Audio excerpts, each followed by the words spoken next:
মুসলমানের সন্তান আল্লাহ চিনে না, আখিরাত চিনে না। মুসলমানের সন্তান তার রাসূল সাল্লাল্লাহু আলাইহি সাল্লাম তার কোন জীবন আদর্শ ছিল, খায় কেমনে, ঘুমায় কেমনে, পেশাব পায়খানা করে কেমনে, চুল দাড়ি লেবাস পোশাক কোনো কিছুতে সারাদিন তার সাথে আপনি ইমান ইসলামের কোন চিহ্ন পাবেন না। আয় তুমি কেমনে মুসলমান, তুমি কেমনে মুসলমান? হযরত আব্দুল্লাহ ইবনে ওমর রাদিয়াল্লাহু তাআলা বলতেন, রাসূলুল্লাহ সাল্লাল্লাহু আলাইহি ওয়াসাল্লামের জামানায় যারা ফজরের নামাজে উপস্থিত হতো না, আমরা ধরে নিতাম তারা মুনাফিক। মুসলমান আমরা বুঝে নিতাম এই লোক মুনাফিক। নবীজি সাল্লাল্লাহু আলাইহি সাল্লাম বলেন, লা ইয়াশহাদুহুমা মুনাফিকুন, এশার নামাজ এবং ফজরের নামাজে উপস্থিত হয় না যে মুনাফিক সে। হযরত আব্দুল্লাহ ইবনে মাসউদ রাদিয়াল্লাহু তাআলা আনহু বলেন, নবীজির জামানায় যারা চিহ্নিত মুনাফিক ছিল, অর্থাৎ আমরা ভিতরে ভিতরে জানতাম যে নিশ্চিত সে মুনাফিক, হযরত আব্দুল্লাহ ইবনে মাসউদ বলেন ওই চিহ্নিত মুনাফিকরাও ফজরের নামাজে অনুপস্থিত থাকতো না, উপস্থিত থাকতো যেন লোকে তাদেরকে মুনাফিক না বলে। মানে নিজের মুনাফিকি লুকাইবার জন্য ফজরের নামাজে থাকতো,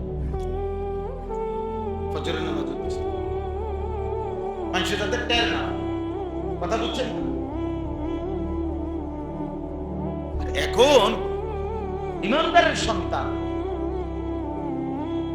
সে তার 365 দিন পার হয়ে যায়, এমন দুর্ভাগা আছে কোনদিন ফজরের নামাজ। হায় হায় বদনসিব, তুই কিসের মুসলমান? তোর বললো কে মুসলমান? বেটা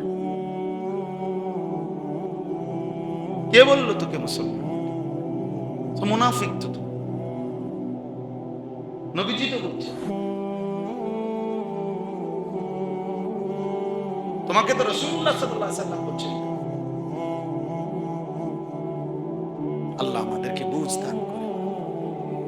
এজন্য জীবন চলার পথে আল্লাহকে সঙ্গী বানানো উচিত, প্রিয় নবী সাল্লাল্লাহু আলাইহি ওয়াসাল্লামকে সঙ্গী বানানো উচিত, সত্যিকার অর্থে মুমিনদেরকে বন্ধু বানানো উচিত। এই আমি যে দুইটা আয়াত পড়ছি, এখন আর অল্প একটু সময় এই দুইটা আয়াতের কথা বলি। 6 নাম্বার পারা, 5 নাম্বার সূরা, সূরায়ে মাইদা। এই সূরার 55-56 এই দুইটি আয়াত আমি তেলাওয়াত করেছি। এই দুইটা আয়াতের মূল বক্তব্য হলো ইমানদারের বন্ধু কে হবে, ইমানদারের বন্ধু কে হবে।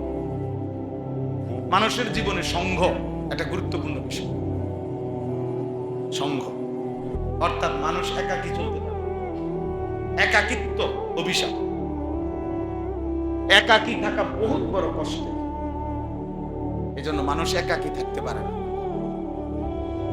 একাকিত্ব এই একবার মনে আছে কিনা আপনাদের, কয়েক বছর আগে, কয়েক বছর আমার এখন মনে নেই, বাকি কয়েক বছর আগেই এক ভদ্রলোক কোটি কোটি টাকার মালিক, কিন্তু লাইভে সরাসরি নিজের মানে ইয়াতে মাথায় পিস্তল দিয়া ট্রিগার টিপ্পা নিজে আত্মহত্যা করছে লাইভে। এটা সে নিজে বলছে শুধু একটাই কারণ, একাকিত্ব।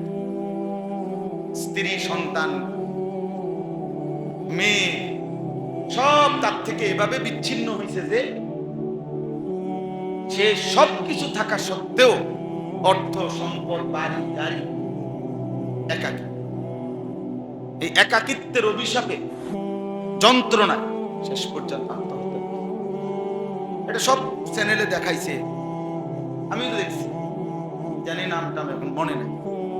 এবং এটাও শুনছি যে একজন সিনেমার নায়কের কি জানি ওই লোকটা, হ্যাঁ হ্যাঁ হ্যাঁ ঠিক না, হ্যাঁ হ্যাঁ ঠিক আছে, এরকম যেই হোক, আমার নায়কের নামের দরকার। তো বললাম একাকিত্ব বিষয়। আমি একজন লোককে দেখছি আমার এলাকা, ভদ্রলোক একটি প্রাইভেট মেডিকেল কলেজের চেয়ারম্যান, কোটি কোটি টাকার মালিক, অনেক সম্পদশালী, কিন্তু ওনার স্ত্রী অন্য জেলায় থাকে, একটাই ছেলে, সে আরেক জেলায় থাকে, উনি একা থাকে বাসায়, 10 তলা ফ্ল্যাট। একজন কর্মচারী লোক রাখছে 5,000 টাকা বেতন দিয়ে, ওই লোকই উনারে রান্না বান্না করে, এবং উনি রাত্র হইলে সারা রাত ব্যাপী এক আমার প্রতিবেশী একটার পর একটা সিগারেট খায় আর সারা রাত গিটার বাজায়, করে বাজায়, গান গায়। গানও মানে এমন বিশ্রী আওয়াজ যে গানও না, গানের জাতও না, সুরও না, তার সুরের জাতও না। আশেপাশে চতুষ্পদ জন্তু যা এগুলো পর্যন্ত বাদ মানে কি করব, একা থাকে, রাত কাটে। এজন্য মানুষ সঙ্গ চায়, একাকী থাকতে চায়, এটা গুরুত্বপূর্ণ। সমাজবদ্ধ জীব মানুষ। আমরা ছোটবেলায় প্রাইমারি স্কুলে এটা পড়ছি, মানুষ সামাজিক জীব, সমাজবদ্ধ হয়েই মানুষ থাকতে পছন্দ করে।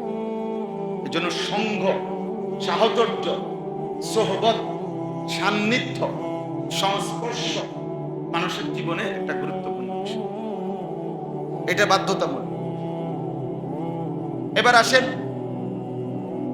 ইসলাম এটাকে খুব যত্ন দিয়ে খেয়াল রাখছে। এই ব্যাপারে যথোপযুক্ত দিক নির্দেশনা ইসলামের মধ্যে আছে, ইসলামের মধ্যে আছে। আল্লাহ নবী সাল্লাল্লাহু আলাইহি ওয়াসাল্লাম বলছেন, আল মারউ আলা দীনে খালিল। এই হাদিস শুনেন, নবীজি সাল্লাল্লাহু আলাইহি ওয়াসাল্লাম বলেন, প্রত্যেক ব্যক্তি তার বন্ধুর আচরণ দ্বারা, সঙ্গীর আচরণ দ্বারা প্রভাবিত হয়।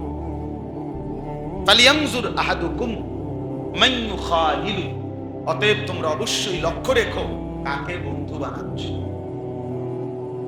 হাদিস। নবীজি সাল্লাল্লাহু আলাইহি ওয়াসাল্লাম বলেন, মাসালুল জালিসিস সালিহ ওয়াল জালিসিস সু কাহামিলিল মিসক ওয়া নাফিখিল কি। উত্তম সঙ্গী আর মন্দ সঙ্গীর উদাহরণ আতর বিক্রেতা ও কামারের দোকানদারের মতো। উত্তম সঙ্গী আতর বিক্রেতার মতো, যে তোমাকে শুধু সুগন্ধই দেবে। মন্দ সঙ্গী কামারের দোকানদারের মতো, যেই কামারের দোকানদার থেকে শুধু ধোঁয়া আর দুর্গন্ধই বের। আল্লাহ নবী সাল্লাল্লাহু আলাইহি ওয়াসাল্লাম, নবীজি বলছেন, লা তুসাহিব ইল্লা মুমিনা, মুমিন ছাড়া কাউকে বন্ধু বানাবে। ওয়ালা ইয়াকুল মালাকা ইল্লা তাকি, মুত্তাকি ছাড়া, আল্লাহ ভীরু ব্যক্তি ছাড়া কাউকে তোমার মাল থেকে মহব্বত করে ভালোবেসে কিছু খাওয়া। ফিতনা ফাসাদ থেকে বাঁচার জন্য যদি কিছু হয়, আচ্ছা তা সিটার বাটফার চা এক কাপ খাওয়াই দিয়ে সারা সরাই, বাটফার সিটার আবার ঝামেলা করবো, দে দে কতজনের কত খাওয়াই দে, বনার চা দিয়ে দে, তাই তো ঠিক আছে। কিন্তু মহব্বত, দিলের ভালোবাসা নিয়ে আল্লাহ নবী বলছে, মুত্তাকি ব্যতীত কাউকে কিছু। হাদিস, বিশুদ্ধ হাদিস। কুরআনুল কারীমের মধ্যে আল্লাহ তাআলা বলেন, ওয়াসবির নাফসাকা মাআল্লাযীনা ইয়াদউনা রাব্বাহুম বিল গাদাতি ওয়াল আশি। হে নবী, আপনি আপনার নিজেকে, নবীজিকে বলছেন আল্লাহ, আপনি আপনাকে ওই মানুষদের সঙ্গী বানাবেন, মজবুত ভাবে দৃঢ়তার সাথে তাদের সঙ্গী বানাবেন যারা সকাল সন্ধ্যায় দিবানিশি আমার সন্তুষ্টির জন্য আমাকে ডাকতে থাকে। খুদ রাসূল সাল্লাল্লাহু আলাইহি ওয়াসাল্লাম জন্য হাদিসে আছে, নবীজি সাহাবীদেরকে মাঝে মাঝে মহব্বত করে বলতেন, তোমাদের সাথে থাকার জন্য আল্লাহ তাআলা আমাকে আদেশ করেছে। কারণ ওই মুহূর্তে এরাই তো, আবু বকর, ওমর, ওসমান, আলী, এরাই তো সাহাবারাই তো। খুদ রাসূল সাল্লাল্লাহু আলাইহি ওয়াসাল্লামকে আল্লাহ বলছেন, আপনি ওয়ালা তা'দু আইনাকা আনহুম ওয়ালা তুতি' মান আগফালনা কলবহু আন যিকরিনা, যার অন্তর আমি আল্লাহর স্মরণ থেকে গাফেল, আপনি তার সঙ্গী হবেন না। ওয়াত্তাবা হাওয়াহু, যে সব কিছুতে নিজের মনের চাহিদা মতো চলে, আপনি তার সঙ্গী হবেন না। ওয়া কানা আমরুহু ফুরতা, প্রত্যেক বিষয়ে গুনাহ এবং নাফরমানির ক্ষেত্রে যে সীমালঙ্ঘন করে, বাড়াবাড়ি করে, সীমালঙ্ঘন করে, তার সঙ্গী হবেন। তাইলে প্রিয় ভাই, আল্লাহ তাআলা এটা বুঝাইছেন সঙ্গী বানাবে কাকে। নবীজিকে এক সাহাবী জিজ্ঞাসা করছে, ইয়া রাসূলুল্লাহ, আমি কেমন লোককে সঙ্গী বানাবো? নবীজি বলছে 3 গুণ যার মধ্যে আছে। কয় গুণ? যাক্কারাকুম বিল্লাহি রুয়াতু, যাকে দেখলে আল্লাহর কথা মনে পড়ে। ওয়া যাদা ফি ইলমিকুম মানতিক, যার কথা শুনলে কোরআন সুন্নাহর ইলম বাড়ে। ওয়া যাক্কারাকুম বিল আখিরাতি আমালুহু, যার আমল দেখলে আখিরাত মনে পড়ে, যার চেহারা দেখলে আল্লাহকে মনে পড়ে, যার কথা শুনলে ইলম বাড়ে, যার আমল দেখলে আখিরাতের কথা মনে পড়ে। এমন লোককে শুনুন, এমন লোককে বন্ধু বানাইবা। প্রিয় ভাই, নওজোয়ান সবাই, বয়স্ক, প্রত্যেকে জীবনে সঙ্গী নির্বাচনের ক্ষেত্রে অনেক সতর্ক থাকে। আল্লাহ নবী সাল্লাল্লাহু আলাইহি ওয়াসাল্লাম বলেন, মাস্তাফাদাল মুমিন মিন বাদি তাকওয়াল্লাহ, একজন ঈমানদার তাকওয়ার পরে, মানে আল্লাহকে যে ভয় করে, তাকওয়া আল্লাহ ভীতি মানে ইবাদত আমল, এর পরে দুনিয়াতে তার সবচেয়ে বড় অর্জন, সবচেয়ে উত্তম সম্পদ কি? আল্লাহ নবী সাল্লাল্লাহু আলাইহি ওয়াসাল্লাম বলছেন, তাকওয়ার পরে, আল্লাহ ভীতির পরে, আল্লাহর ইবাদত বন্দিগির পরে মুমিনের জন্য দুনিয়ায় সর্বশ্রেষ্ঠ সম্পদ আল মারআতুস সালিহা, একজন পবিত্র, নেককার, উত্তম স্ত্রী।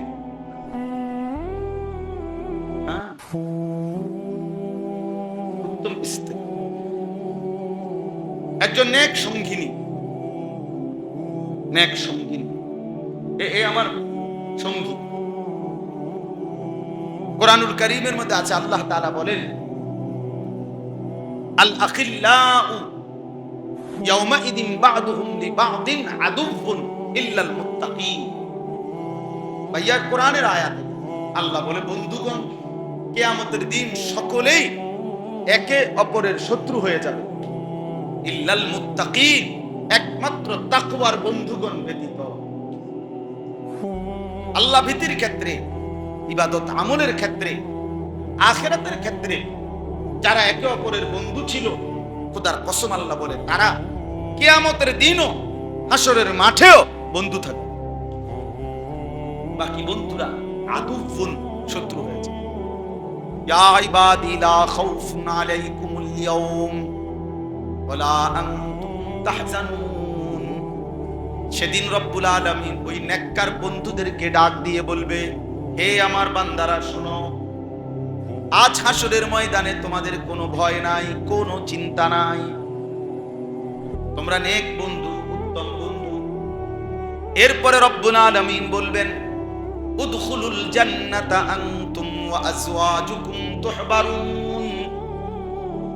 আল্লাহ বলবেন, তোমরা তোমাদের সেই সঙ্গী বন্ধুদেরকে, সঙ্গীদেরকে সাথে নিয়ে হাত ধরাধরি করে, গলাগলি করে, আনন্দ আর খুশি চিত্তে জান্নাতে ঢোকো।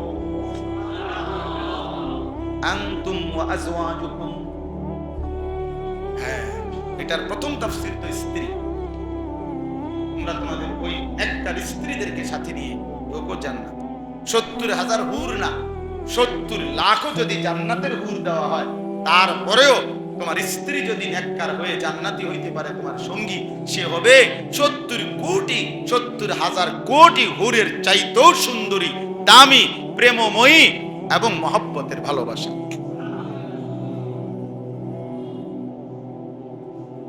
আনতুম আসওয়া, এবং এটার দ্বিতীয় অর্থ হলো দুনিয়ার সঙ্গী।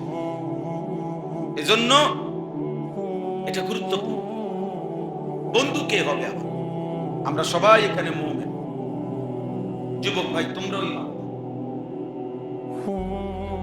ভাবে দোস্ত মোবাইলে অনেকে তোমরা এটা বুঝতে চাও না, এই মোবাইল ফেসবুক বা ইত্যাদি ইত্যাদিতে কোনো জাত নাই, ফাত নাই, কোনো ধর্ম নাই, কিচ্ছু নাই, আল্লাহ নাই, খোদা নাই, সবাই তোমার ফ্রেন্ড। কাফের, বেঈমান, মুশরিক, নাস্তিক, মুরতাদ, আল্লাহদ্রোহী, ও ফ্রেন্ড, তোমার ফ্রেন্ড। না না না, কসম আল্লাহ, এটা মুমিনের হইতে পারে। তুমি সংকীর্ণতা বলবা, এটা সাম্প্রদায়িকতা বলবা, এটা উদার মানসিকতার বিপরীত বলবা, তোমার এই সমস্ত ফায়সালা যে এটা সাম্প্রদায়িকতা, এটা সংকীর্ণতা, এটা উদার মানসিকতার পরিপন্থী, এগুলো তো তোমার মতো কোনো মানুষের বক্তব্য, এটি আল্লাহর বক্তব্য না। এটা তোমার মতো কোনো মানুষের কথা বলে, ইউরোপের কোনো বেঈমানের কথা হইতে পারে না, তো কোরআন বলে না। বাহ্যিক সম্পর্ক, দুনিয়া চলতে ফিরতে, লেনদেন, উঠা বসার জন্য স্বাভাবিক সম্পর্ক, স্বাভাবিক চলন বলন যেই কোনো কারোর সাথে হইতে পারে, কাফের বেঈমানের সাথে হইতে পারে, কিন্তু বন্ধুত্ব, কলিজার ঠাই, খোদার কসম, এটা অন্য কারোর জন্য হইতে পারে না। হৃদয়ের ভালো মহব্বত বলে, ভালোবাসা বলে মাইলানুল কলব, হৃদয়ের টান, দিলের টান, দিল ঝুঁকে যাওয়া, এটা শুধুই, এটা কোনো কাফের বেঈমান, এটা কোনো ফাসিক ফুজ্জারের জন্য হইতে পারে না।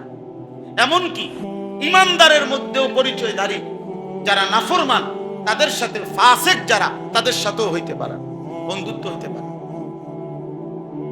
বন্ধুত্ব হইতে এমনি স্বাভাবিক সম্পর্ক হইতে পারে, যে তার দোকানে মাল, আমি স্বাভাবিক সম্পর্ক রেখে বেচা কিনা, কিনতেছি নিতেছি, ঠিক আছে, বন্ধুত্ব। এজন্য আজকে এটা মূল বক্তব্য আল্লাহ তাআলা বলছেন। এবার দেখেন, তাহলে এই কথাগুলো আমরা বোঝা দরকার, এই ছেলেরা তোমরা বোঝা দরকার।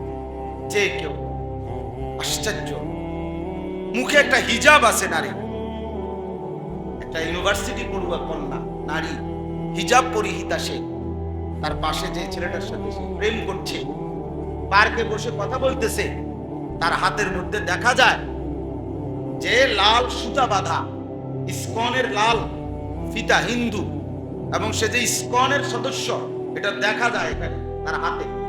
এই অবস্থায় একটা মেয়েকে জিজ্ঞেস করা হয়েছে এই বাংলাদেশে, যে তুমি একজন মুসলিম রমণী হয়ে, মুসলিম বোন হয়ে এরকম একজন হিন্দু ব্যক্তির সাথে কিভাবে প্রেম করছো? সে বলছে, সবার উপরে মানুষ সত্য, এখানে ধর্ম মুখ্য নয়, এখানে মানবতা মুখ্য। চমৎকার লোভনীয় শব্দ আমাদের সন্তানদেরকে বুঝায় দিচ্ছে। তারা অনেক পণ্ডিত, যে হুজুররা জানে কি, তো হুজুর, হুজুর মানুষ, আপনারা জানেন কি না? আমরা জানি না, আমরা চিড়া খাই, আমরা হুদা ভাত খান, আমরা বন দিয়ে আর চা দিয়ে ভিজাইয়া খাই, আমরা হুদা ভাত খান, আমরা বুঝি না।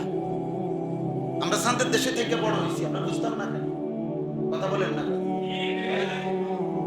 সাধারণ জনগণ যেটারে টাইলস বলে, আমরা হুজুরে সেটারে মাটি বলি না। আমরা যেহেতু বুঝি না, আমরা কেমনে বুঝবো এটা টাইলস, মাটি?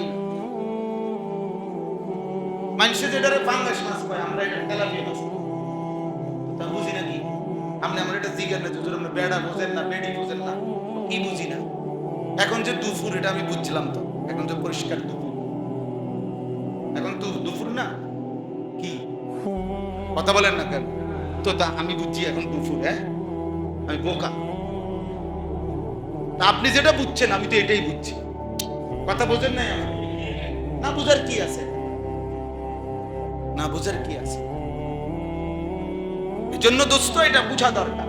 প্রিয় যুবক ভাই, জিন্দেগির গতি ঠিক করা দরকার। জীবনে যার কোনো গন্তব্য নাই, গতি নাই, আমি যাচ্ছি কোথায়, যাব কোথায়, আমি কোথায় গিয়ে থামবো, আমার পরিচয় কি, আমি আসবো কোথেকে, আসলাম আমি যে সে ফিরবো কোথায়, এইটা যার জীবনে নাই, সে ব্যর্থ মানুষ। এজন্য আজকে এটা বক্তব্য আমার, যে বন্ধু হবে কে? মুমিনের বন্ধু কে?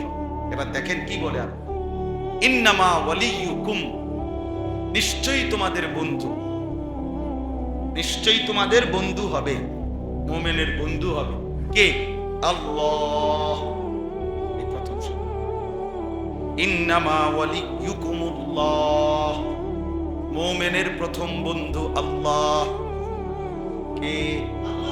আবার বলেন কে? ওয়াল্লাযীনা আমানু আশাদ্দু হুব্বাল লিল্লাহ। আল্লাহ বলে যারা মুমিন, যারা ঈমানদার, তাদের সবচাইতে বেশি ভালোবাসা আল্লাহর জন্য।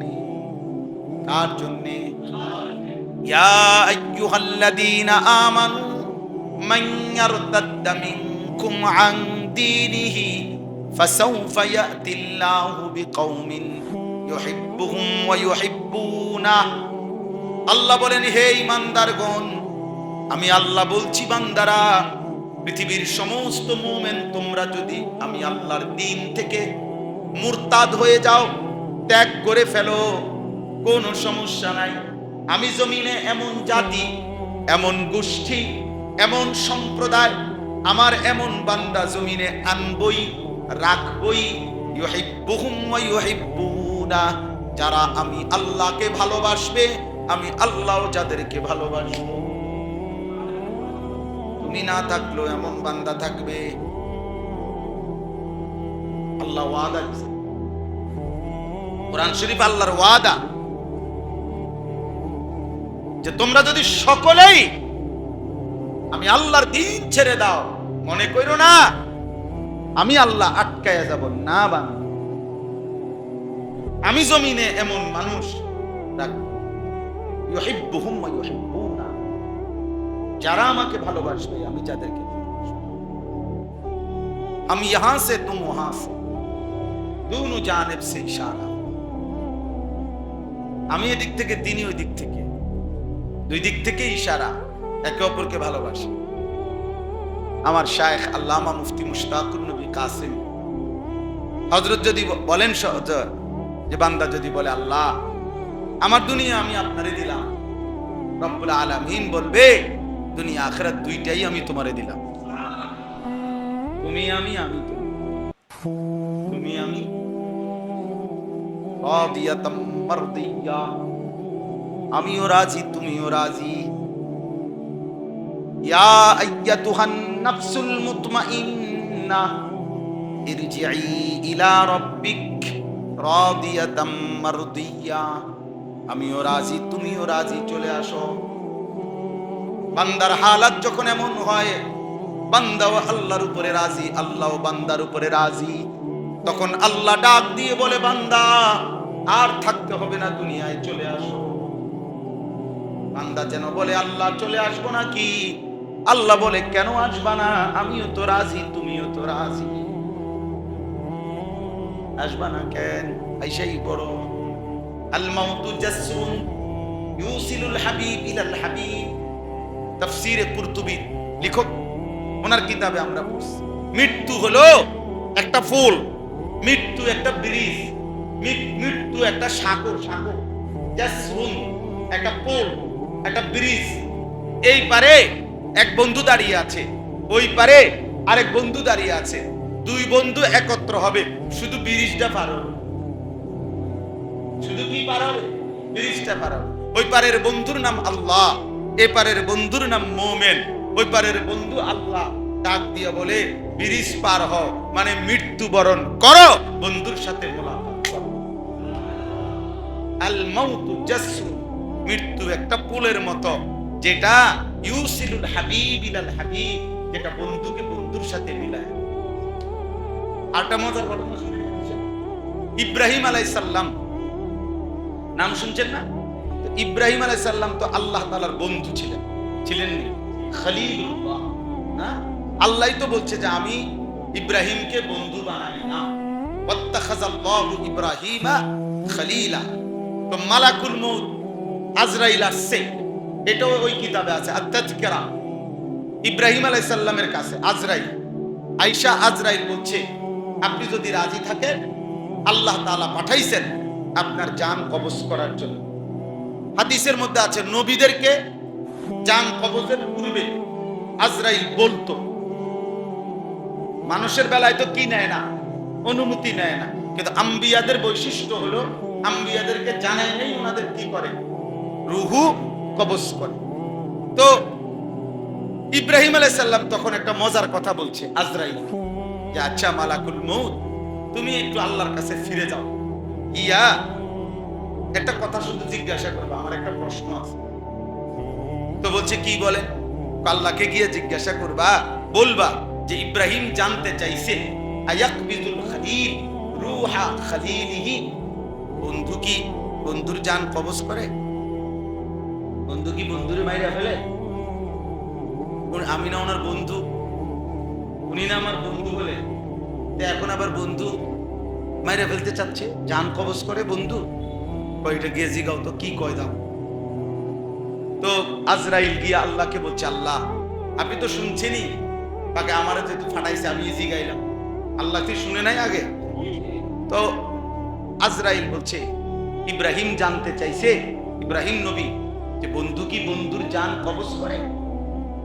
তো আল্লাহ তাআলা বলছেন, ওফ, আল্লাহ তাআলা বলছে জি আজরাইল, তুমি কি ইব্রাহিমকে আরেকটা কথা বলবা, আমার পক্ষ থেকে উলঙ্গ ছবি দেখো, নারী দেখো, নর্তকী দেখো, জিনা ব্যভিচারের দৃশ্য দেখো, খোদার কসম, আল্লাহ ডাক দিয়ে বলে, আনিস আমি আছি রে বান্দা, আমি দেখছি রে বান্দা, আমি চোখের সামনে, কেমনে পারলি বান্দা এত বড় নাফরমানি করলি, সারাদিনে একটা সেজদা দিলি না, কেমনে পারলি বান্দা, কেমনে পারলি? আমার কথা একবারও মনে পড়লো না, এক ওয়াক্ত নামাজ পড়তে মন চাইলো না। এত বড় কায়নাত আমি তো দিলাম, সূর্য আমি উঠাইলাম, চন্দ্র আমি উঠাইলাম, আলো আমি তো দিলাম, অন্ধকার আমি তো দিলাম, মুখের হাসি আমি তো দিলাম, চোখের কান্না আমি তো দিলাম, কানের শ্রবণ আমি তো দিলাম, আমি তো হাত নাড়াবার শক্তি দিলাম, আমি তো জবানে কথা বলার শক্তি দিলাম, পুরা দেহের প্রতিটা অঙ্গ আমি দিলাম, নিঃশ্বাসের প্রতিটা নিঃশ্বাস আমি দিলাম। হায় নাফরমান, এত নিয়ামত, এত কিছু একজন থেকে ভোগ করে তাকে সেজদা দিলা না? তোর মতো জানোয়ার পৃথিবীতে আর কেউ হইতে পারে না। তেও আছে, উর্দুতেও আছে, ইংরেজিতেও আছে, আরবিতেও আছে, পৃথিবীর অন্যান্য ভাষাতেও আছে। কিন্তু দুর্ভাগা মুসলমান যে নবী সাল্লাল্লাহু আলাইহি সাল্লামের নামই শুনে, মুখে মুখে দাবিও করে ভালোবাসার, কিন্তু সেই নবী সাল্লাল্লাহু আলাইহি সাল্লামের একটা জীবনী, উনার পুরা হায়াত না নিজে পড়ছে, না কাউরি দিয়ে বলে না আচ্ছা ঠিক আছে আমি দেখা পড়তারি না, মাশাআল্লাহ ভালো কথা, আপনার তো ঘরে কেউ না কেউ আছে যে স্ত্রী, ছেলে, নাতনি, মেয়ে, কেউ না কেউ রিডিং পড়তে পারে, সাইয়া সাইয়া বাংলা পড়তে পারে, এমন লোক নাই একজনও এই ঘরে? এমন ফ্যামিলি কি আছে মনে হয়? কথা বলেন, আছে এরকম ভাবনা হয়? কেউ না কেউ পড়তে পারে। তো তার থেকে শুনেন, তার থেকে শুনেন, সে পড়ুক, আপনি শুনতে থাকেন শুধু, যে নাতি তুমি পড়ো আমি শুনি না। হযরতে হাসান রাদিয়াল্লাহু তাআলা আনহু, হাদিসের মধ্যে আছে, নবী সাল্লাল্লাহু আলাইহি সাল্লামের নাতি, উনি তো আল্লাহর নবী সাল্লাল্লাহু আলাইহি সাল্লামকে দেখছেন, এরপরেও নবীজি সাল্লাল্লাহু আলাইহি সাল্লামের ইন্তেকালের পরেও তিনি মাঝে মাঝে উনার মামা হযরত খাদিজা রাদিয়াল্লাহু তাআলা আনহা উনার ভাইকে জিজ্ঞেস করতেন যে মামা আপনি আমারে বলেন তো যে রাসূলুল্লাহ সাল্লাল্লাহু আলাইহি সাল্লামের আকৃতির বর্ণনাটা কেমন ছিল, কি নাক কেমন, চোখ কেমন, হাত কেমন, কপাল কেমন, কান কেমন, দাঁত কেমন, ঠোঁট কেমন, তিনি বর্ণনা দিতেন। নবী সাল্লাল্লাহু আলাইহি সাল্লামের বংশের এই নাতনিরা, নাতিরা তারা মনোযোগ দিয়ে শুনতে থাকতেন।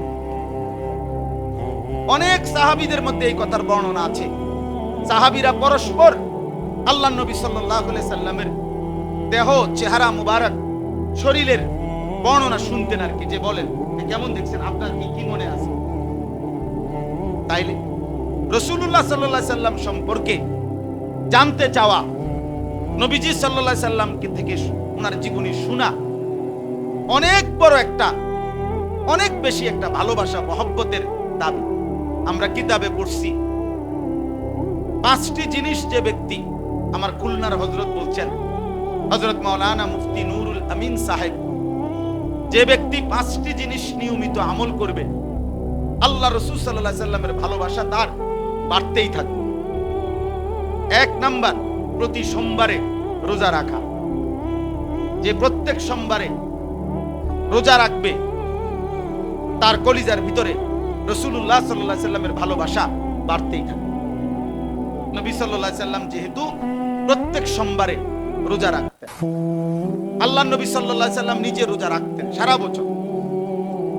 এবং নবীজি সাল্লাল্লাহু আলাইহি সাল্লামকে জিজ্ঞেস করা হয়েছে, আপনি ইয়াউমুল ইসনাইন মানে সোমবারে রোজা কেন রাখেন? আল্লাহর নবী সাল্লাল্লাহু আলাইহি সাল্লাম বলেন, ফীহি বুলিততু ওয়া ফীহি উনসিলা আলাইয়া। এই দিনে আমি জন্মগ্রহণ করেছি এবং এই দিনেই আমার উপরে কোরআন নাজিল হয়েছে। এজন্য বাবাদেরকে বলি, বাবা ধাক্কাধাক্কি পরে কইরেন, সুন্নি ওয়াহাবি পরে কইরেন, আশেক দুশমন পরে ঠিক কইরেন। আগে নবীজি সাল্লাল্লাহু আলাইহি সাল্লামের এই কথাটা সঠিক কিনা এটা আপনি যে যার তরিকার যে হুজুর তারই জিজ্ঞাসা করেন। আমার কথাটা বুঝেন না, আমার থেকে না, যে যেই তরিকার হুজুররে পছন্দ করেন, উনি যদি আলেম হয়, হুজুর হয়, ওনারে বলেন যে এই কথাটা সঠিক কিনা যে আল্লাহর নবী সাল্লাল্লাহু আলাইহি সাল্লাম প্রত্যেক সোমবারে রোজা রাখতেন, এইটা ঠিক কিনা। 2, এটাও বলেন যে নবীজি যে এটার কারণ বলছে যে এই দিনে আমি জন্মগ্রহণ করেছি এবং এই দিনে আমার উপরে কোরআন নাজিল হয়েছে, এই যে নবীজি এটা বলছে এটা ঠিক কিনা। যদি ব্যাঠিক হয় এটা, তাইলে আমার বিচার হবে, এটা পরে। কিন্তু যদি এটা ঠিক হয় তাহলে ইনসাফ তো এটাই বলে যে তার জন্মদিন তিনি যেভাবে পালন করছেন আমাদের জন্য এটাই অনুসরণ। কথা বুঝেন নাই আপনি? এটা ইনসাফ কিনা, ঠেলাঠেলি ধাক্কাধাক্কি এটা পরে। আগে বিবেক কি বলে, বিবেক কি বলে। নবীজি সাল্লাল্লাহু আলাইহি সাল্লামের কথা, নবীজির কাজ, নবীজির সমর্থন, এটাই তো আমাদের অনুসরণ। কথা বলেন না, আমরা অনুসরণ কি বুঝি? নবীজিকে অনুসরণ করতে আল্লাহ বলছে কিনা? কথা বলেন, বলছে কিনা? তো সেই অনুসরণ মানে কি? নবী সাল্লাল্লাহু আলাইহি সাল্লামের কথা, তার কাজ, তার সমর্থন, সাহাবায়ে কেরামের বর্ণনা যেগুলো, তো সেটাই তো আমরা সমর্থন করা, অনুসরণ করা, এটাই তো সুন্নাত, এটাই তো ভালোবাসা, এটাই তো মহব্বত, এটাই তো মহব্বত। তো তিনি উপাস থাকতেন সুবহে সাদিক থেকে সন্ধ্যা পর্যন্ত। তিনি নিজের জন্মের জন্য সারা বছর 52টা সোমবার, তো 52টা সোমবারে বছরে 52টা রোজা রাখতেন, সোমবারে রোজা রাখতেন। তিনি রোজা রাখতেন, রোজা মানে না খাওয়া একটা নির্ধারিত সময়। তাইলে তিনি না খেয়ে নিজের জন্ম পালন করতেন। ভালোবাসার দাবিদার উম্মত সর্বোচ্চ মজাদার খাবার খেয়ে তিনি সেই নবীর জন্মদিন পালন করছি আমরা। ঠিক আছে, যদি এটাই ইনসাফ হয় তাহলে হাসরের ময়দানে ফয়সালা হবে।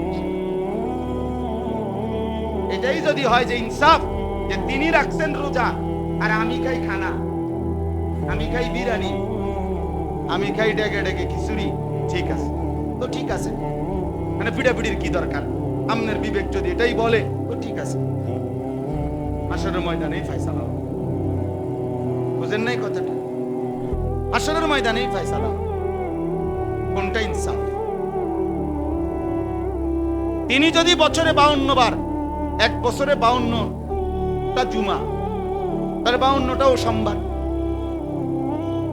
তাইলে এরকম প্রত্যেক সোমবারে যদি তিনি রোজা রাখেন এবং তিনি কারণ বলছেন, তাহলে আমাদের জন্য তো নবী সাল্লাল্লাহু আলাইহি সাল্লামের জন্ম, নবীজির মিলাদ, নবীজির আগমন, নবীজির এই পৃথিবীতে আবির্ভাব, এই ক্ষেত্রে আমাদের করণীয় কি, এটা আমরা নিজেরা গবেষণা করে বাইর করার দরকার কি? তিনি তো ঠিক করে দিছেনই। কথা বুঝেন নাই? এই ব্যাপারে যদি ওনার থেকে কোনো তথ্য না থাকতো তাইলে না আমি চিন্তা করতাম যে আমি কি করতে পারি। আর তা আল্লাহ নবী সাল্লাল্লাহু আলাইহি সাল্লাম থেকে কোনো আমল আছে কিনা বলেন না কেন, আছে কিনা? সেটা কি? কোন দিন? বছরে কয় দিন? তো মানে যতটা সোমবার আর 52 হোক আর 54 হোক, সোমবার সোজা হিসাব। আল্লাহ আমাদেরকে বুঝার তৌফিক দান করেন। আমি ব্যক্তিগতভাবে এই জন্য ঝগড়ার পক্ষপাতী না। 21 বছরে কারোর লগে কোনোদিন আমার ওয়াজের বয়স আলহামদুলিল্লাহ আল্লাহর দয়ায় 21 বছর। 21 বছরে আমি কোনোদিন কারোর লগে বহস করি নাই, বহস করতে হয় না। কিতাব বহস করবো, আমি কইছি আমার কথা, আমনে কোন আল্লাহর বান্দা একটা অনুসরণ করে আমার সমস্যা কথা বুঝেন না। আমি আপনাদেরকে বলছি, আপনি বললেন যে না হুজুর আপনার কথা বুঝে ধরে না, খালি তো ঠিক আছে, এটা ফেলে দেন, আপনি যেটা ভালো লাগছে আপনি এটাই মানেন, অসুবিধা কি? আমার দায়িত্ব তো বলা না, আপনার মাথার বাড়ি দেওয়ানি আমার দায়িত্ব, আপনাকে জবরদস্তি করা আমার দায়িত্ব। খালাস,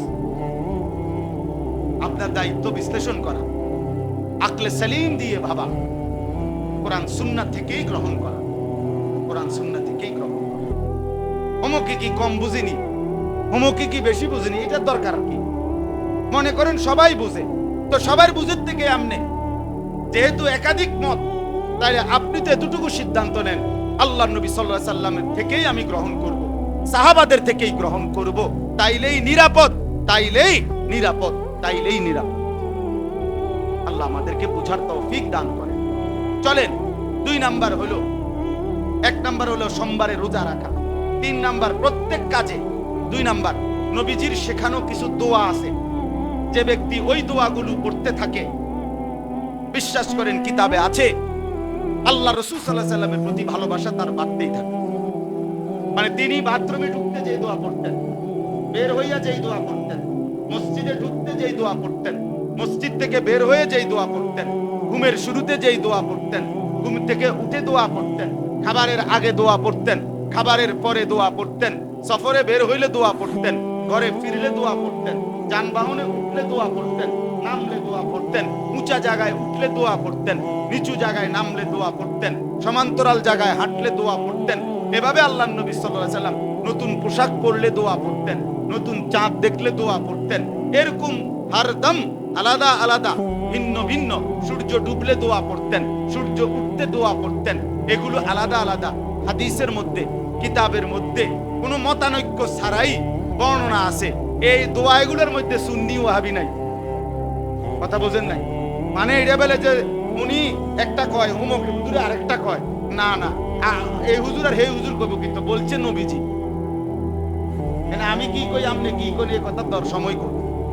তাইলে এই দোয়াগুলো আল্লাহর নবী সাল্লাল্লাহু আলাইহি সাল্লামের যে শিখে পড়তে থাকে, আল্লাহ রাসূলের ভালোবাসা তার বাড়তেই থাকে। এখন ইনসাফ করেন, ছেলেরাও ভাবো, বাবারাও ভাবেন, কয়টা পারেন? চাদোয়ানে গপ মারন আর লম্বা লম্বা গপ মারন, আর হ্যাঁ লইয়া শুনুন, এই বেটা কথাবার্তা সাবধানে বলিস বেটা, এটা তো সহজ। চাদোয়ানের গপ আর বাস্তবতার হাসরের ময়দান এক কথা না। আখিরাত চাদোয়ান না, আখিরাত বন না, চা বিস্কুট।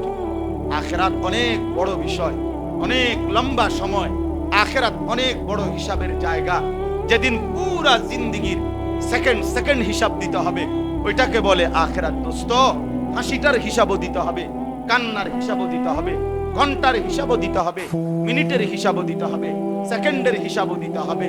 যুবক ভাইয়া, 24 ঘন্টা তোরেও আল্লাহ দেখে, আমারও আল্লাহ দেখে, বুড়ারেও আল্লাহ দেখে, জওয়ানকেও আল্লাহ দেখে, অন্ধকার রাতেও আল্লাহ দেখে, দিনের আলোতেও আল্লাহ দেখে। রাত 2টা বাজে মোবাইলে উলঙ্গ ছবি দেখো, নারী দেখো, নর্তকী দেখো, জিনা ব্যভিচারের দৃশ্য দেখো, খোদার কসম আল্লাহ ডাক দিয়ে বলে, আনিস আমি আছি রে বান্দা, আমি দেখছি রে বান্দা, আমি চোখের সামনে। কেমনে পারলি বান্দা এত বড় নাফরমানি করলি, সারাদিনে একটা সেজদা দিলি না, কেমনে পারলি বান্দা, কেমনে পারলি? আমার কথা একবারও মনে পড়লো না, এক ওয়াক্ত নামাজ পড়তে মন চাইলো না।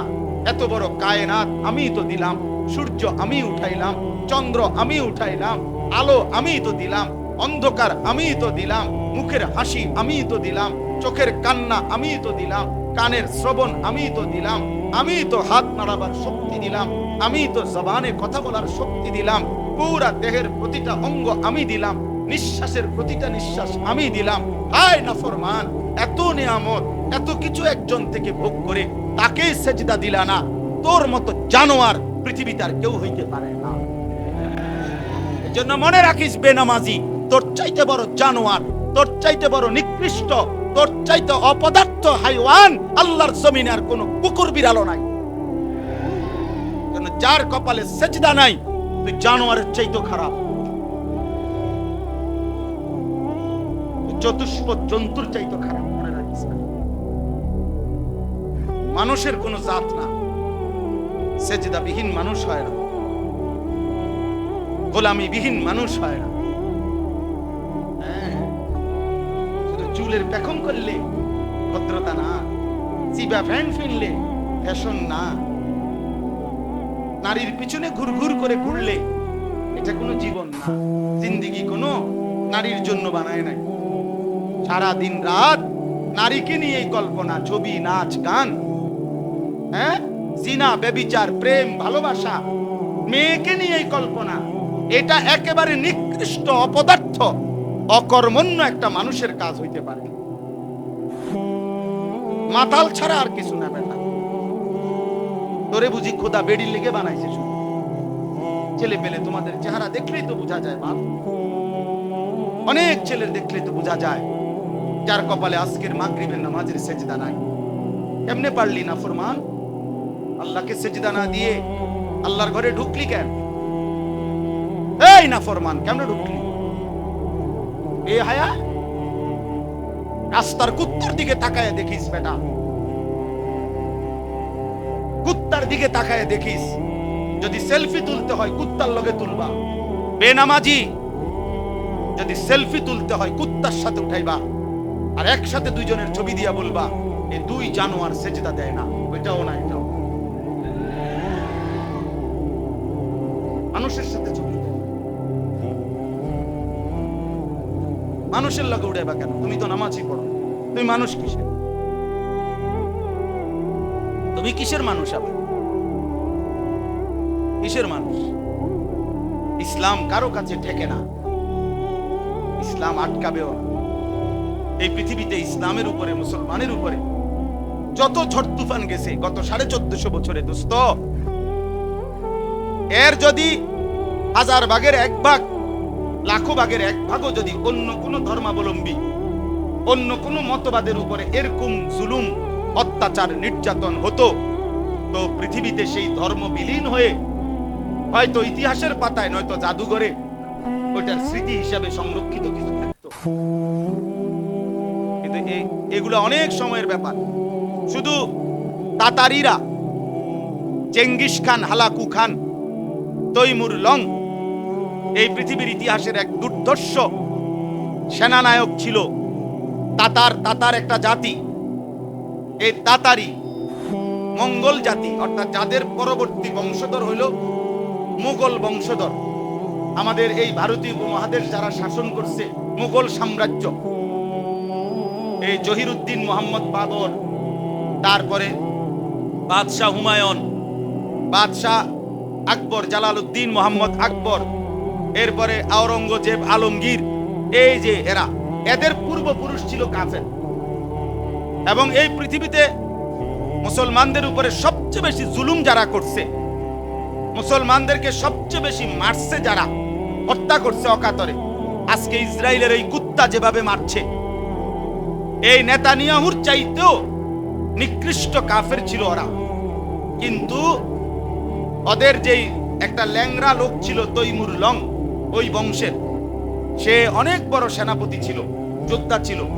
সে বলছিল পৃথিবীর শেষ প্রান্তেও যদি একটা মুসলমান বেঁচে থাকে, আমি তাকে হত্যা না করেও থামবো না। প্রিয় ভাই, অনেক লম্বা ইতিহাস। এই সিদ্ধান্ত ছিল তার। শুধু বাগদাদে 15 দিনে, ওই যুগে মনে করেন আজ থেকে 700-800 বছর আগে, শুধু বাগদাদে, ইরাকের, তখন মুসলমানদের রাজধানী ছিল বাগদাদ ওই জমানায়, শুধু 15 দিনে কমপক্ষে 7 লক্ষ মুসলমানকে অকাতরে রক্ত ভাসাইয়া শহীদ করছে, হত্যা করছে। রক্তে বাগদাদের প্রতিটা নালা রক্তে ভরে গেছে, দজলা নদীর পানি লাল হয়ে গেছে। সিদ্ধান্ত ছিল তার এটা, একটা মুসলমান বাঁচতে দিবে না। কিন্তু আজকে ওইসব বেঈমানরা নাই, পৃথিবীতে মুসলমান আছে। আছে না? ইসলাম আছে না? তোমার জন্য আমার জন্য ইসলাম আটকাবে না। তুমি হেরে যাবা, আমি হেরে যাব। তোমারে জাহান্নামে ছুঁড়ে মারবে, আমারও জাহান্নামে ছুঁড়ে মারবে। আল্লাহর দ্বীনের জন্য, ইসলাম কিয়ামত পর্যন্ত চলার জন্য যে পরিমাণ যখন লোক দরকার, রব্বে কারীম তা তৈরি করতেই থাকবেন, তৈরি করতেই থাকবেন, তৈরি করতেই থাকবেন। আজকে তোমরা বলো কিশোর যুবক, এ পরিমাণ মুসলমান যদি তোমরা তোমাদের মহল্লায় হও, এখানে যারা আসছো খুব বেশি দূর থেকে না, কেউ রংপুর থেকে আসো নাই, আমরা জানি তুমি গাইবান্ধা কুড়িগ্রামের মানুষ না, তুমি এই অঞ্চলের আশপাশের মানুষ, ঠিক না বলেন? 10 মাইল 20 মাইল 30 মাইল 5 মাইল 6 মাইলের ভিতরের মানুষ না তোমরা। তো তোমরা যদি 5 ওয়াক্ত নামাজ মসজিদে পড়তা তো দুশমন আরো বেশি ভয় পাইত। খোদার কসম, যদি তোমরা ফজরের নামাজে, আমার কাছে আরবিতে কিতাব আছে গাড়িতে, ইহুদি ধর্মে স্পষ্ট কথা লেখা আছে, ইহুদিদের কিতাবে, মুসলমান যেদিন এশার নামাজ আর ফজরের নামাজ বরাবর হবে মুসলমানের মুসল্লি, সেদিন মুসলমানদের হাতে ইহুদিদের চূড়ান্ত পতন, সেদিন মুসলমান পূর্ণভাবে জিতবে ইহুদিদের উপরে, যেদিন ফজর আর জুমার মুসল্লি বরাবর। আজ আমরা বরাবর বলে না কেন? এই ছেলেরা বলো না, জুমার নামাজের মুসল্লি আর ফজরের মুসল্লি বরাবর। মসজিদ ভাঙ্গা মসজিদ হয়, জুমার নামাজের মুসল্লি হয় না, জায়গা হয় না দেখা। মসজিদের কাম দোতলা হয়, শুক্রবারে জায়গা হয় না দেখা। বারান্দা বাড়াইছে, শুক্রবারে জায়গা হয় না দেখা। মূলত বিষয়টা এটা না, জায়গায় জায়গায় যে নতুন মসজিদ হয়, কি উদ্দেশ্যে? শুক্রবার। ফজরের নামাজ, জোহরের নামাজ, আসরের নামাজ কে পড়বে তাইলে? বলো ভাইয়া, বলো। দয়া করে ভাবতে শিখো, ভাবতে শিখো ভাইয়া, ভাবতে শিখো। আমি বলছি অনেক আলেমের কাছে, আমি ব্যক্তিগত আমার একটা ছোট্ট বুঝ, আমরা যারা কোরআন সুন্নাহর ইলম নিয়া বা সামান্য কিছু আলেম পরিচয় দিয়া দ্বীনি খেদমত করার চেষ্টা করি, আমাদের দেশেও সরকার কে আসবে আর কে যাবে, যেই আসুক, আমরা আলেম ওলামা যারা দ্বীন ইসলামের বিশুদ্ধ কথা যেই হোক বলতে চায়, উনি নিরাপদ থাকতো। হইতো না পৃথিবীতে কোন আলেমে দ্বীন কোরআন সুন্নাহর সহি কথা বলবে আর জমিদারি লইয়া বইয়া থাকবে, বড়া আরামসে, বিপদ হবে না। হত্যা, জুলুম, জেল, নির্যাতন, হামলা, মামলা, এটা উনার কান্দে আসবে না। ওটা হবে না, এটা হবে না। আমগো কপাল এটাই, আমরা এই কপাল লইয়া এই চলতে হইব। আমাগো পূর্বপুরুষেরও যারা ইলমের খেদমত করছে, তারা এই জেল, জুলুম, নির্যাতন, হুমকি, ধমকি, ষড়যন্ত্র এই নিয়েই উনারা কবরে গেছে গা। আমরাও এই নিয়েই কবরে যাইতে হবে। কাজেই আমাদের হিসাব একটা, যে দুনিয়ায় আমাদের সুখের কোনো হিসাব নাই, দুনিয়া আমাদের সুখের কোনো দরকারও নাই, দুনিয়ার সুখ আমাদেরকে আল্লাহ দিবেও না। অতএব আখিরাতই যথেষ্ট, দুনিয়া যাই হই হোক। দুনিয়া মিললেও আলহামদুলিল্লাহ, না মিললেও আলহামদুলিল্লাহ, কিন্তু আল্লাহকে ছাড়া যাবে না, দ্বীনকে ছাড়া যাবে না। বন্ধু, মুসলমান পরিচয় দিয়া শতভাগ আনন্দে থাকতে পারত না। ইসরায়েল ফিলিস্তিনের উপর থেকে অবসর হইলে আমাদের উপরে আসবে, অমুকের উপরে আসবে, তমুক। সারা পৃথিবীর মুসলমান হত্যা করা এটা তাদের মিশন। শুধু গাজা মুসলমান হত্যা করা তাদের টার্গেট। মিশন শুধু 90 লাখ মানুষ মারা না, মিশন তো 200 কোটি মুসলমান নিশ্চিহ্ন করা। তোমাদের এই চুল, এই চেহারা, বেনামাজি এই জিন্দেগি, সেজদাবিহীন এই জীবন, রাত নাই দিন নাই, নারী, ছবি, মোবাইল, অস্থির দৃশ্য, প্রিয় ভাই, কেমনে পারবা? দুইটা স্লোগান দেওয়া আর আল্লাহর জন্য জীবন দেওয়া এক কথা না।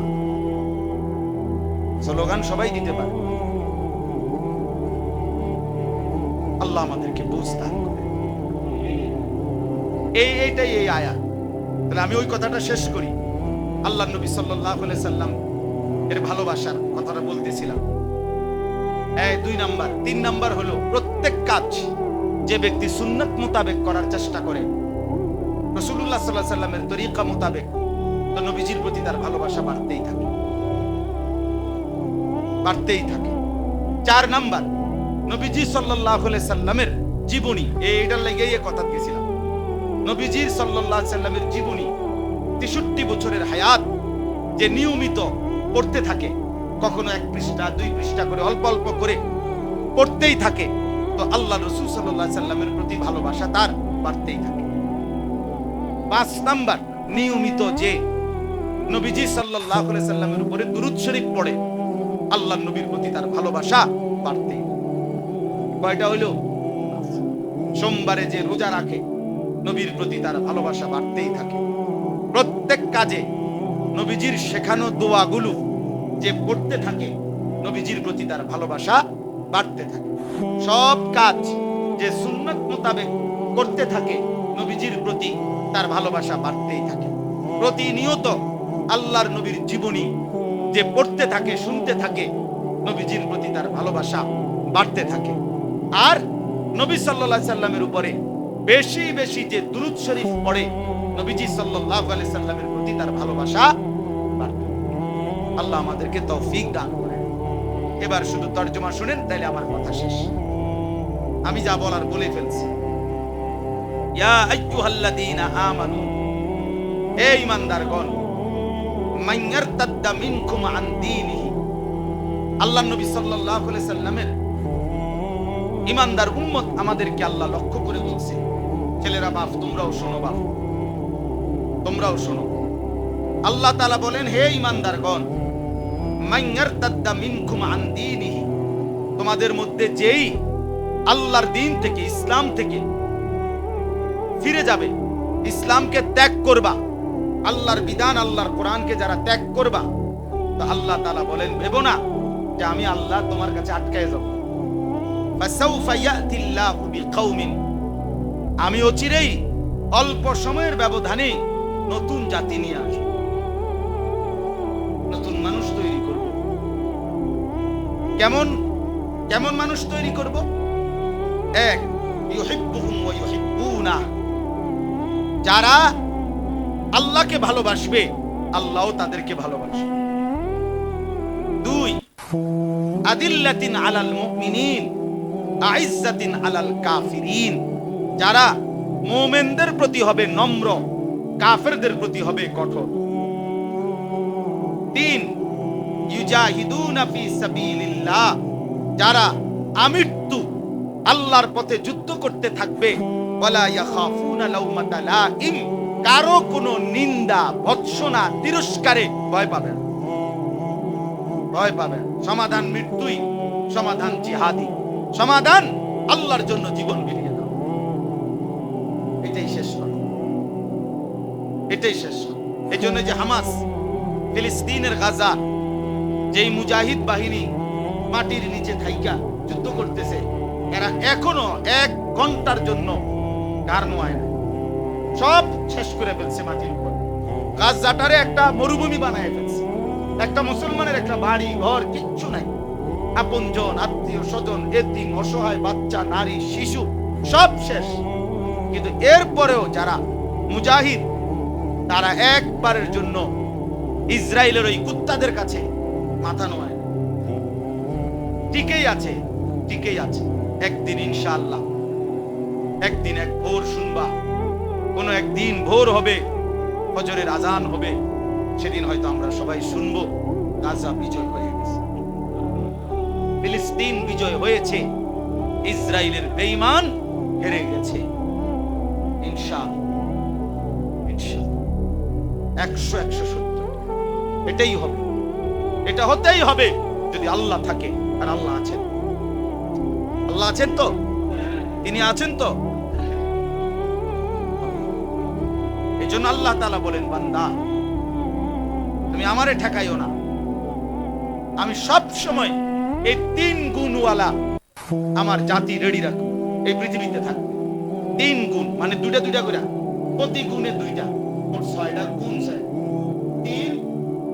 3 গুণারি মানে 3টা, প্রতিটার মধ্যে 2টা। আল্লাহ তাদেরকে ভালোবাসবে, তারাও আল্লাহকে ভালোবাসবে। 2, তারা ইমানদারের প্রতি হবে নম্র, কাফেরের প্রতি হবে কি কঠোর। 3, তারা আল্লাহর পথে যুদ্ধ করবে এবং কারো কোনো নিন্দা ভৎসনায় কি করবে না, ভয় পাবে, ভয় পাবে। এরপরে আল্লাহ বলেন যালিকা ফাদলুল্লাহ ইউতিহি মান ইয়াশা। এমন নিয়ামত, এমন গুণ, এমন মুমিন, এমন ইমানদার আল্লাহ যাকে চান দয়া করে তাকেই দান করেন।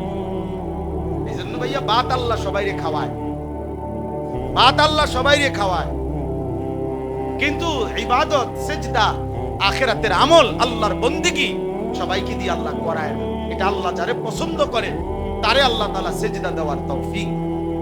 এজন্য তোমরা যারা এখন খাইতেছো, ঘুমাইতেছো, পেশাব পায়খানা করতেছো, আর নারী দেখো, ছবি দেখো, মা কিছু বলে না, বাপ কিছু বলে না, সবার বাঁধন থেকে তোমরা ছুটে গেছো। এই সমাজের মুরব্বী, বয়স্ক, বাবা কেউ কিছু তোম করে, কিশোর জোয়ান ছেলে তোমাদেরকে আর বলে না। নিজের হাতে নিজেরে তুলে নিছো এবং নারী, ছবি, মোবাইলের কাছে নিজেরে সমর্পণ করে বন্ধুদের আড্ডায়, অসৎ লোকের আড্ডায় শেষ হচ্ছ। মনে রাখো, মনে রাখো ভাইয়া, এই পথ তোমারে জাহান্নামে নিয়ে যাবে, এই পথ তোমারে জাহান্নামে নিয়ে যাবে। একদিন তুমি টের পাইবা, কিন্তু সেদিন দেখবা ধাউ ধাউ করে আগুন জ্বলছে। একদিন তুমি বুঝবা, তুমিও বুঝবা, আমিও বুঝবো।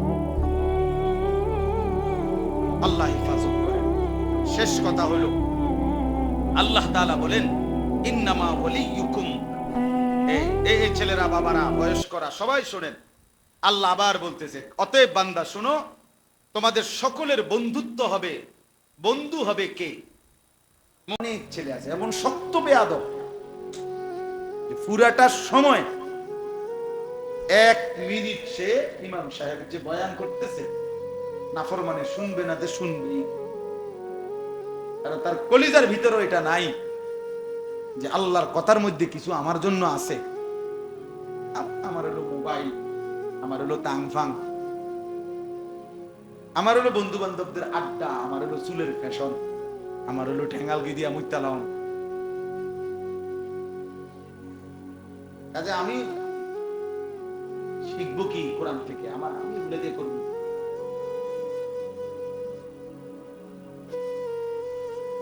আফসোস। তো আল্লাহ নবী সাল্লাল্লাহু আলাইহি সাল্লাম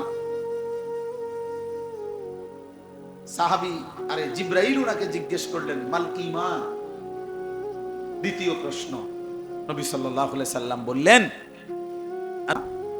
সমস্ত রাসূলগণের উপরে ঈমান আনা, আখিরাত দিবসের প্রতি ঈমান আনা, তাকদীরের ভালো মন্দের উপরে ঈমান আনা, এটা ঈমান। এখন দেখেন এক মানুষের জীবনের মোটা দাগের মৌলিক জিনিস এই দুইটাই, একটা হলো ঈমান আর একটা হলো ইসলাম। তো নবীজি তো এটা বলেই দিয়েছে, একটা হলো অন্তরের কিছু বিশ্বাস আর একটা হলো বাহ্যিক কিছু কর্মের আমল। কিন্তু এরপরে 3 নম্বরে জিবরাইল আরেকটা প্রশ্ন করছে, মাল ইহসান, ইয়া রাসূলুল্লাহ ইহসান কি? নবীজি বলছেন এই ইসলামের সমস্ত বন্দিগি, সমস্ত ইবাদত, আনতা আবুদাল্লাহ কাআন্নাকা তারাহু ফাইন লাম তাকুন তারাহু ফাইন্নাহু ইয়ারাক। এভাবে আল্লাহর ইবাদত করা, এভাবে নামাজ, এভাবে রোজা, এভাবে যাকাত, এভাবে হজ, এভাবে রুকু, এভাবে সেজদা, এভাবে জিকির, এভাবে তেলাওয়াত, এভাবে আল্লাহর বন্দিগি করা যেন তুমি সরাসরি আল্লাহকে দেখছো। যদি এতটুকু নাও পারো, কমপক্ষে এতটুকু তোমার কলিজার ভিতরে একদম মজবুত করে বসা আছে, আল্লাহ আমাকে দেখছে, আল্লাহ আমাকে দেখছেন, আল্লাহ আমাকে দেখছেন। আমার রুকু আল্লাহ দেখতেছেন, আমার সেজদা আল্লাহ দেখতেছেন, আমার রাত আল্লাহ দেখতেছেন, আমার দিন আল্লাহ দেখতেছেন, আমার হাসি আল্লাহ দেখতেছেন, আমার কান্না আল্লাহ দেখতেছেন, আমার মোবাইলের ছবি দেখা আল্লাহ দেখতেছেন, আমার নারীর উলঙ্গ ছবি দেখা আল্লাহ দেখতেছেন, আমার সাদাকা আল্লাহ দেখতেছেন, আমার জিকির আল্লাহ দেখতেছেন, আমার তাহাজ্জুদ আল্লাহ দেখতেছেন। কমপক্ষে এতটুকু, এর নিচে কোনো স্তর নাই। আমিও আল্লাহকে দেখতেছি না, আবার আমার অন্তরে এই কথাও নাই যে আল্লাহ আমাকে দেখতেছে, কোনোটাই নাই। এটা ঈমানও হয় না, ইসলামও হয় না।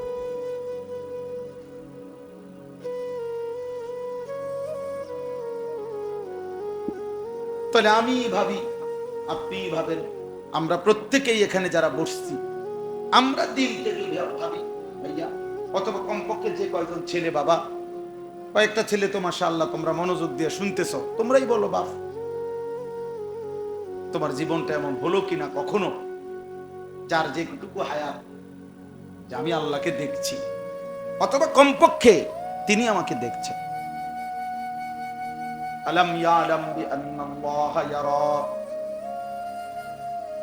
রব্বুল আলামিন বলে, জানো কি বান্দা, আমি কিন্তু সারাক্ষণ তোমাকে দেখি। আয়াহসাবু আন লাম ইয়ারাহু আহাদ, আল্লাহ বলে আমার বান্দা কি ভেবেছো তোমাকে কি কেউ দেখছে না? নাকি এই ভেবেছো, তুমি কি এই মনে করেছো বান্দা তোমাকে কেউ দেখে না? কেমনে ভাবলা বান্দা আমি তো সারাক্ষণ তোমাকে দেখি।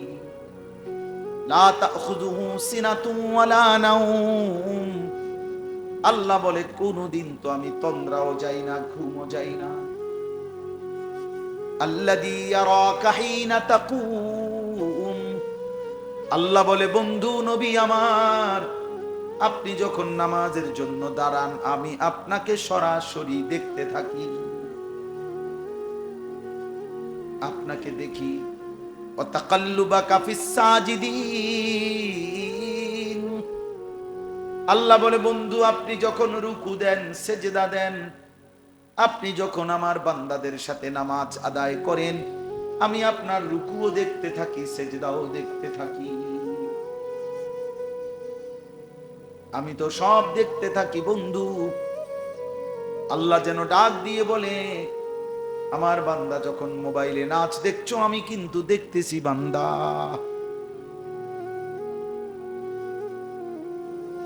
সারাদিনে একটা সেজদাও দিলা না বান্দা, তুমি কিন্তু আমার চোখে চোখেই আছো বান্দা। হ্যাঁ, মাইলস্টোন স্কুলের ওই বাচ্চাদের মা বাবা প্রতিদিন স্কুলের গেট পর্যন্ত বাচ্চা দিয়ে যায়, প্রতিদিন স্কুলের গেট থেকেই বাচ্চাদেরকে নিয়ে যায়। কেন? রাস্তায় যেন অ্যাক্সিডেন্ট না হয়, এই জন্য অভিভাবক স্কুলের গেটে দিয়ে গেছে, এখান থেকেই আবার নিয়ে যায় যেন রাস্তায় কোনো অ্যাক্সিডেন্ট না হয়।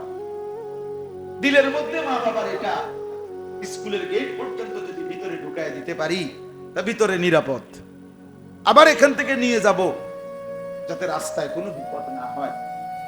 আর শাজিমের মালিক আল্লাহ, তিনি যেন বলে না বান্দা মূলত আমি নিরাপদ রাখলে নিরাপদ, আমি নিরাপদ না রাখলে নিরাপদ।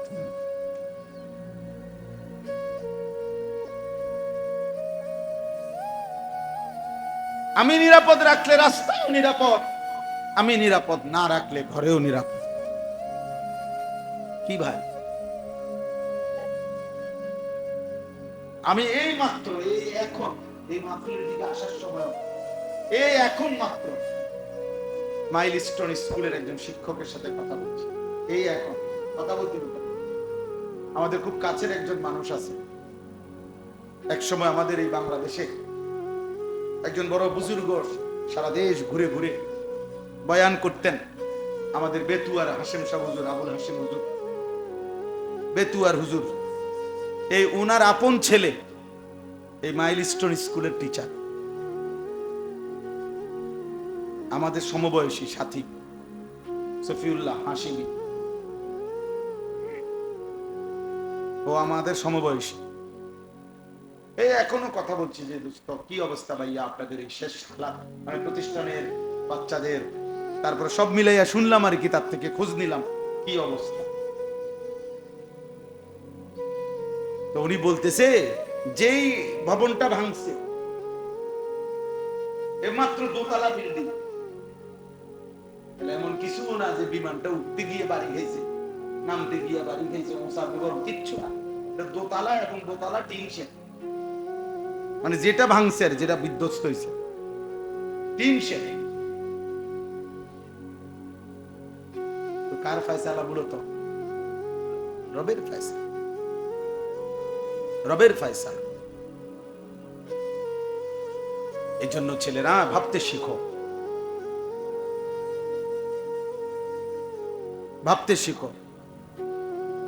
সবগুলো বাচ্চা ধনির দুলাল, বাংলাদেশের শীর্ষ হাতে গোনা নাম করা যদি 10টা শিক্ষা প্রতিষ্ঠান হয়, এর মধ্যে এটা একটা প্রথম সারির স্কুল। এক একজনের চুলের পেখম দেখলে মনে হয় যেন হ্যাঁ আর কোনো আল্লাহ খোদা নাই, স্বয়ং সম্পূর্ণ। এক একজনের চলাফেরার ঢংঢুং দেখলে মনে হয় তারে ধরুন না কেউ নেই। পোলাফাইনের তাফালিং দেখলেন, পোলাফাইনের চলাফেরার কথাবার্তার স্টাইল দেখলে মনে হয় অহংকার। আমার শরীর ভালো, সুস্থ সবল, আমার আব্বার টাকা আছে, আমার যখন মন চায় আমি আব্বু থেকে টাকা নিই, যখন মন চায় আমি মোবাইল টিপতেছি, আব্বু কিছু বলে না, আম্মু কিছু বলে না, সারা রাত মোবাইলে নারী দেখে, ছবি দেখে, যখন যা মন চায় তাই করে, মন চাইলে খায়, মন চাইলে না খায়। বাহ বাবা, মনে করছে পৃথিবীর কেউ যেহেতু কিছু বলে না, এভাবেই জীবন চলবে। না রে দোস্ত, সুখের জীবনও শেষ হয়, দুঃখের জীবনও শেষ হয়। সেজদার রাতও ভোর হয়, নেশার রাতও ভোর হয়। মদখোরও রাত ভোর হয়ে যায়, সেজদাওয়ালার রাতও কি হয়ে যায়? ভোর হয় না? তাহাজ্জুদ নামাজ যে পড়ে তারও ভোর হয়ে যায়। মদের আড্ডায়, জুয়ার আড্ডায় যে রাত কাটায়, নারীর আড্ডায়, জিনার আড্ডায়, ওই হাইওয়ানেরও ভোর হয়ে যায়। কারো দুনিয়ায় থেমে থাকে না, কারো না। এজন্য হাসিও ফুরায় যাবে, কান্নাও শেষ হয়ে যাবে। কয়দিন পরে এই ছোট্ট মাসুম বাচ্চাদের ব্যথাও সবাই ভুলেই যাবে। ব্যস্ততার এই দুনিয়ায় কতক্ষণ মনে রাখবে, কে কারে মনে রাখবে? অতএব এই যে আল্লাহ নবী সাল্লাল্লাহু আলাইহি সাল্লাম বললেন, এমন ভাবে বন্দেগী করো যেন আল্লাহকে দেখছো অথবা আল্লাহ তোমাকে দেখছে। এটাই তাসাউফ, এটাই ইসলাম। এটা তৈরি করতে হয়। মানে এটা শুধু একটা ওয়াজ শুনলে হয় না, এটা দীর্ঘদিন মেহনত করতে হয়। ওলামায়ে কেরামের সাথে, আল্লাহ ওয়ালাদের সাথে, বুজুর্গদের সাথে বারবার শুনতে হয়, আসা যাওয়া করতে হয়, সম্পর্ক করতে হয়, আত্মশুদ্ধির মেহনত করতে হয়। এটা নিয়ম মাফিক ওষুধ আছে, বুজুর্গদের কাছে এটার প্রেসক্রিপশন আছে। কিভাবে একজন মুসলমান, একজন যুবক, একজন নারী, একজন ইমানদার কিভাবে নিজের জীবনটাকে এভাবে গঠন করবে যে যার সারাক্ষণ মনে পড়বে আল্লাহ আমাকে দেখছে। আমি মিথ্যা বলবো? আপনারা অনেকে শুনছেন না, বুজুর্গরা বলে, কোন আল্লাহওয়ালা বলে তার মুরিদদেরকে বলছে, আগামীকালকে আমার জন্য এমন একটা মুরগি জবাই করে আনবা, এমন জায়গা নিয়া। আমরা শুনছি হুজুরদের ওয়াজে, ছোটবেলায় আমরাও শুনছি যে কেউ না দেখে এমন জায়গা থেকে জবাই করে আনবে। সবাই মুরগি জবাই করে আনছে, একজনে জীবন্ত মুরগি নিয়ে আসছে। তো হুজুর বলছে, তুমি আস্তা মুরগি নিয়ে আসলা, সবাই তো জবাই করে আনছে।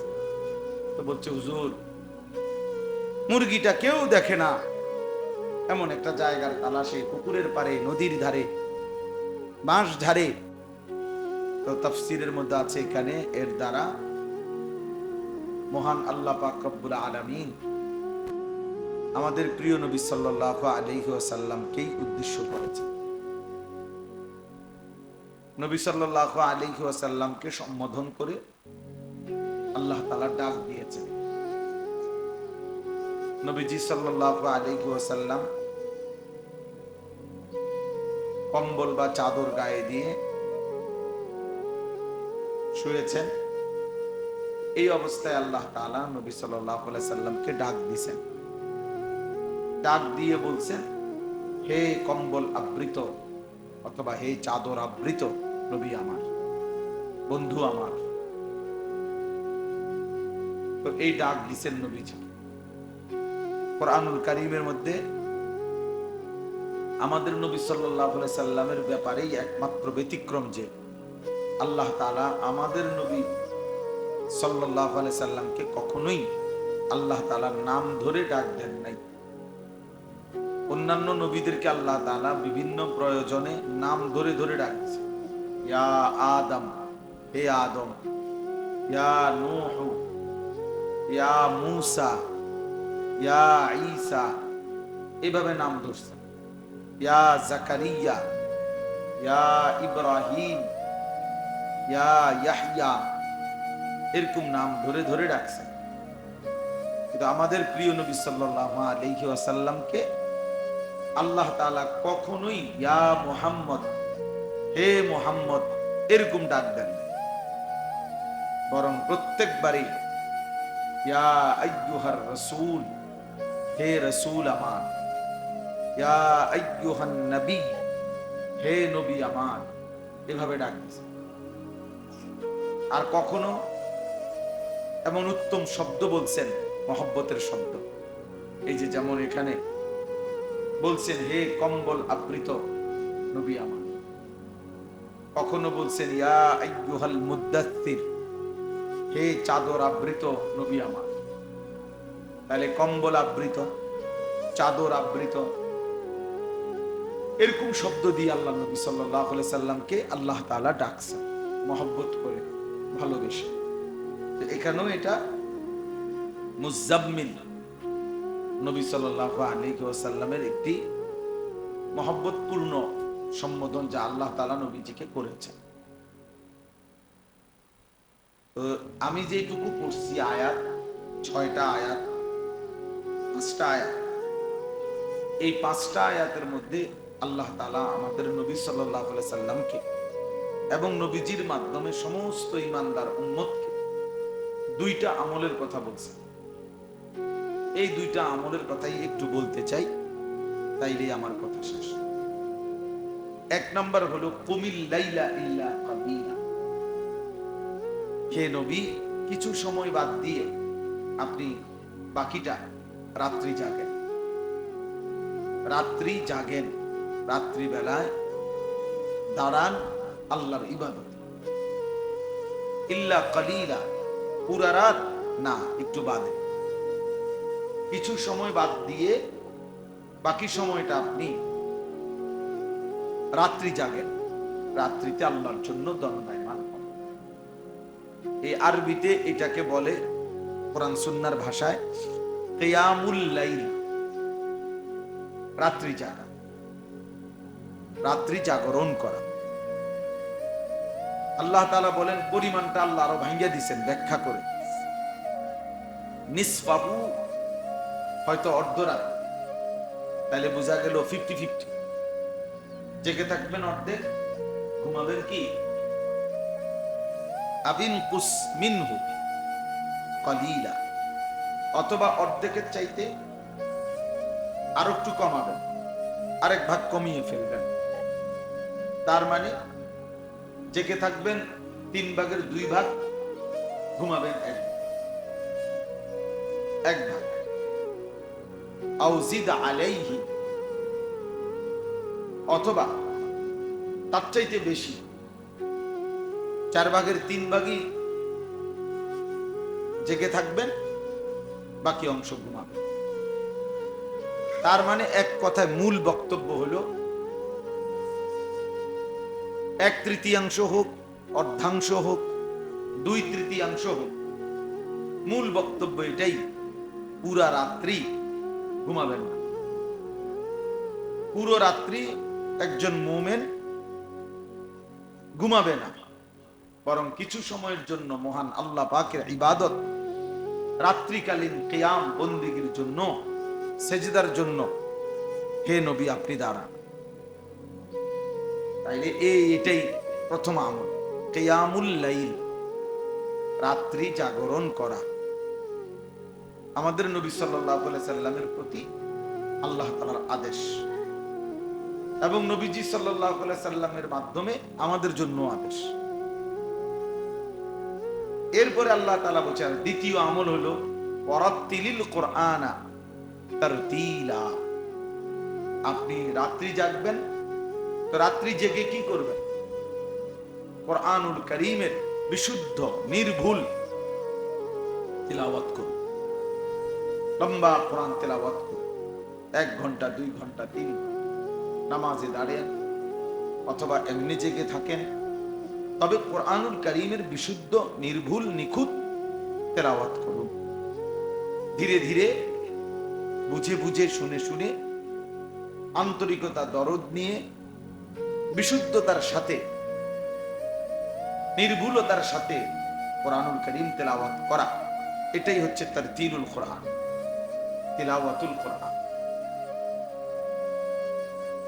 সবচেয়ে সর্বোচ্চ তেলাওয়াত হলো কোরআনের সবচেয়ে হক আদায় করে তেলাওয়াত হয় যখন ব্যক্তি এভাবে পড়ে যে পড়তে পড়তেছে অর্থ বুঝতেছে। মূলত তেলাওয়াত কিতাবের মধ্যে আছে তেলাওয়াত তালায়াতলু, এই শব্দের অর্থ হলো কোনো কিছুর পিছনে পড়া, অর্থাৎ কোরআনুল কারীম এভাবে তেলাওয়াত করতেছে যেন অর্থটা তার পিছনে পিছনে চলতেছে, অর্থটা সে বুঝতেছে, মজা পাইতেছে।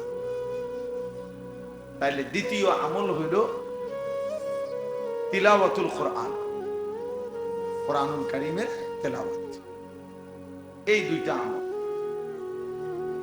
একটা হলো কিয়ামুল লাইল, রাত্রি জাগরণ করা, আরেকটা হলো তিলাওয়াতুল কোরআন, কোরআনুল কারীম তেলাওয়াত। আল্লাহ তাআলা বলেন ইন্না সানুলকি আলাইকা কাওলান সাকিলা, আমি যে আপনার কাছে কোরআন নাজিল করছি এটা বড় ভারী কথা, উঁচা কথা, দামি কথা, বহুত ওজনদার, বহুতই মূল্যবান, বহুত ভারী। কাওলান সাকিলা, বড় ভারী কথা, ওজনওয়ালা কথা। তাহলে অতএব মামুলি কোনো বিষয় মনে করবেন না কোরআন, বরং আল্লাহ তাআলা বলেন এটা অনেক ভারী কথা, অনেক উঁচা কথা, ওজনদার কথা আমি আপনার কাছে পাঠাচ্ছি।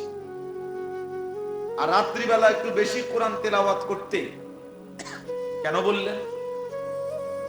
রাত্রি জাগতে কেন বললেন? আল্লাহ তাআলা বলেন ইন্না নাশিআতাল লাইলি হিয়া আশাদ্দু ওয়াতআউ ওয়া আকওয়ামু কিলা, নিশ্চয়ই রাত্রি জাগা, রাত্রিতে বন্দিগি করা, গভীর রজনীতে সেজদা করা, তেলাওয়াত করা, আল্লাহকে ডাকা। আল্লাহ তাআলা নিজেই বলেন মানুষের মনের যেই চাহিদা, নফসের যেই চাহিদা, অর্থাৎ মনের যেই কুমন্ত্রণা, নফসের ভিতরে, প্রত্যেকের ভিতরে যেই গুনাহের চাহিদা, এটা দমন করার জন্য, স্থিমিত করার জন্য আল্লাহ তাআলা বলেন এই রাত্রি জাগরণ এবং রাত জেগে কোরআনুল কারীমের তেলাওয়াত এটা কার্যকর একটি ঔষধ, কার্যকর পন্থা। ও আকওয়ামু কিলা, এবং মহান আল্লাহ পাকের সাথে একান্তে নিরিবিলি নিজের সব আবেগ, মহব্বত, ভালোবাসা, আবদার, কথাবার্তা, চাওয়া পাওয়া বলার সবচেয়ে কার্যকর সময়, মজবুত সময়, সবচেয়ে উত্তম সময় রাত গভীরে, চারিদিকে যখন অন্ধকার, তখন আল্লাহকে নিজের দুঃখ, অভাব, অভিযোগ, নিজের চাওয়া পাওয়া, সুখ দুঃখ, আনন্দ বেদনা বলার শ্রেষ্ঠ সময়। তাহলে এখন আসেন, এখানে মোট এই 6টা আয়াত আমি পড়ছি সূরা মুজাম্মিল। এই 6টা আয়াতের মধ্যে আমাদের প্রিয় নবী সাল্লাল্লাহু আলাইহি ওয়াসাল্লাম এবং নবীজির ঈমানদার উম্মতের জন্য আল্লাহ তাআলা সর্বযুগের জন্য 2টা আমল বলছেন। একটা হলো কিয়ামুল লাইল, রাত্রি জাগরণ, আরটা হলো তিলাওয়াতুল কোরআন, কোরআনুল কারীমের তেলাওয়াত। কোরআনুল কারীমের তেলাওয়াত। কোন মানুষ যদি নিজের নফস দমন করতে চায়, তাহলে এই দুইটা কার্যকর পন্থা। আল্লাহ বলছে কার্যকর পন্থা। এবার আসেন একটা কথা বুঝেন, সবাই একসাথে বুঝবে না, আমরা জানি। যে কয়জন বুঝেন আপনি শুনেন, মনে দুই চারজন কিছু গাফেল থাকবে, দুই চারজন মনেই করেন এগুলো কঠিন কথা, এই সমস্ত কথা বলার কি দরকার?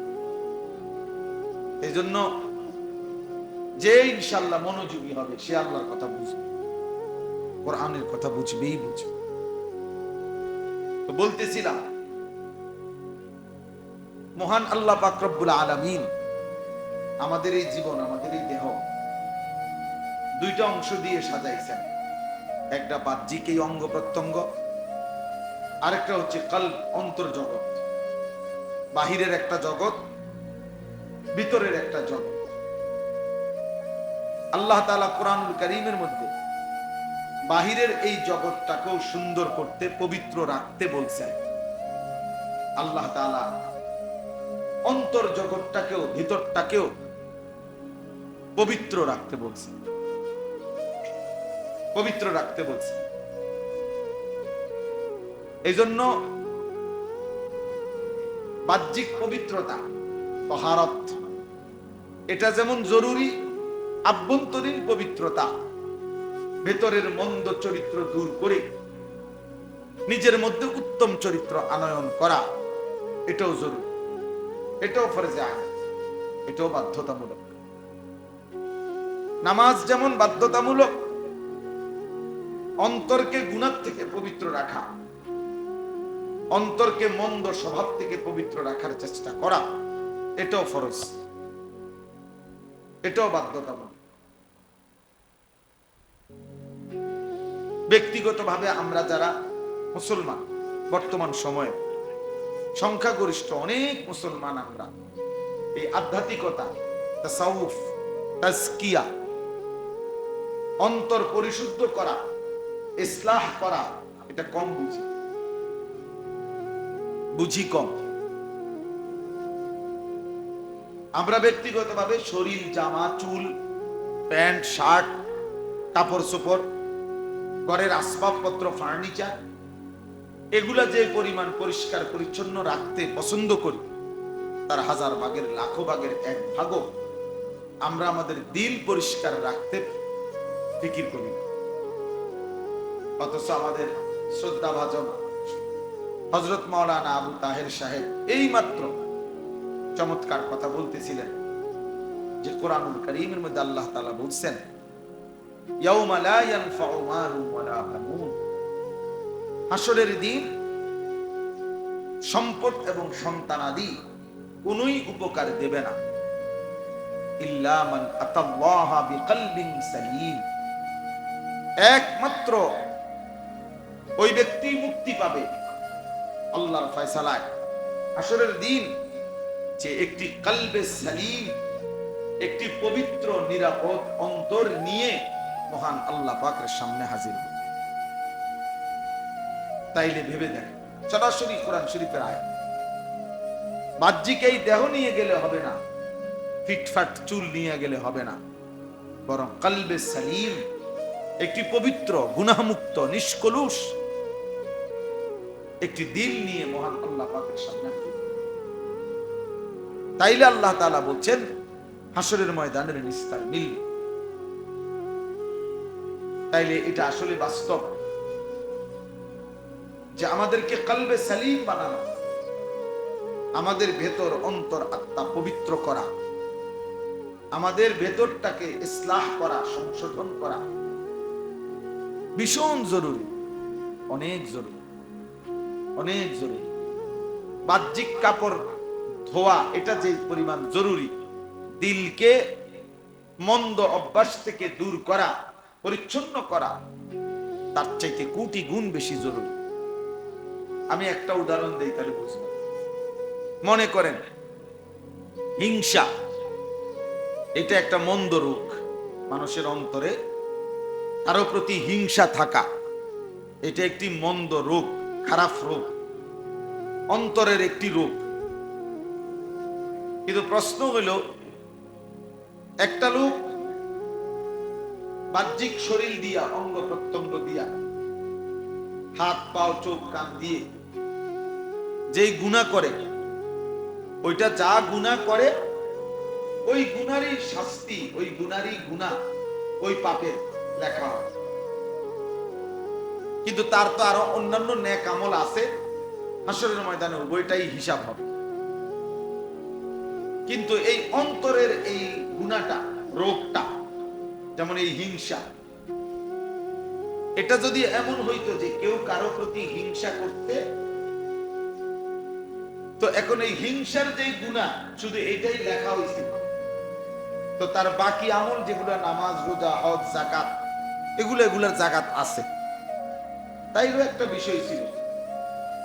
কিন্তু দুঃখের বিষয় হলো, বিপদের বিষয় হলো, মুসিবতের বিষয় হলো এই, আল্লাহ নবী সাল্লাল্লাহু আলাইহি ওয়াসাল্লাম বলছেন, ইয়াকুম ওয়াল হাসাদ, সাবধান তোমরা হিংসা থেকে বেঁচে থাকো। কেন?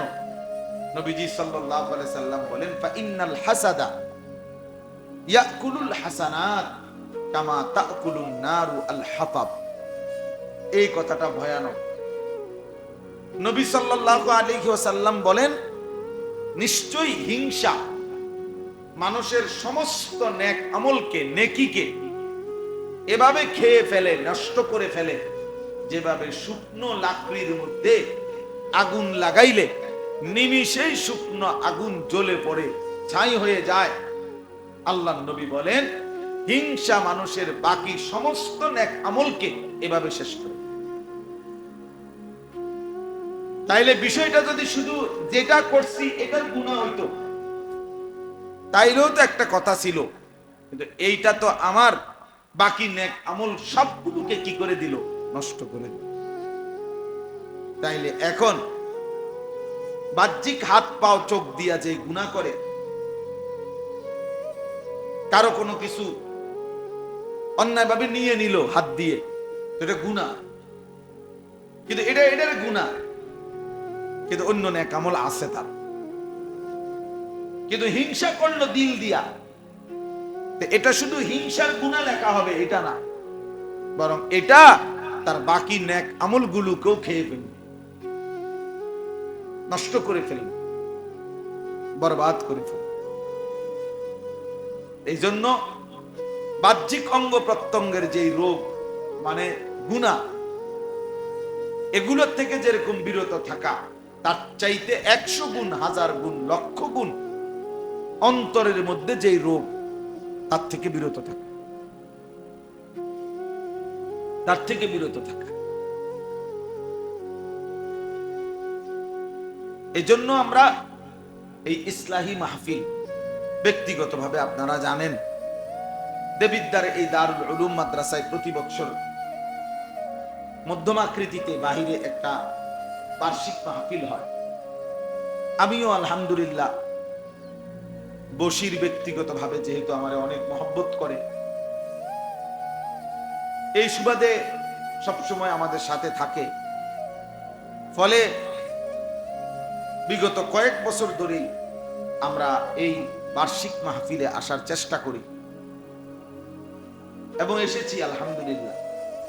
এরপরেও পৃথকভাবে, আলাদাভাবে আবার আজকের এই ছোট্ট ইসলাহি মজলিস, তাহলে এটার আর কি দরকার? এটা কি?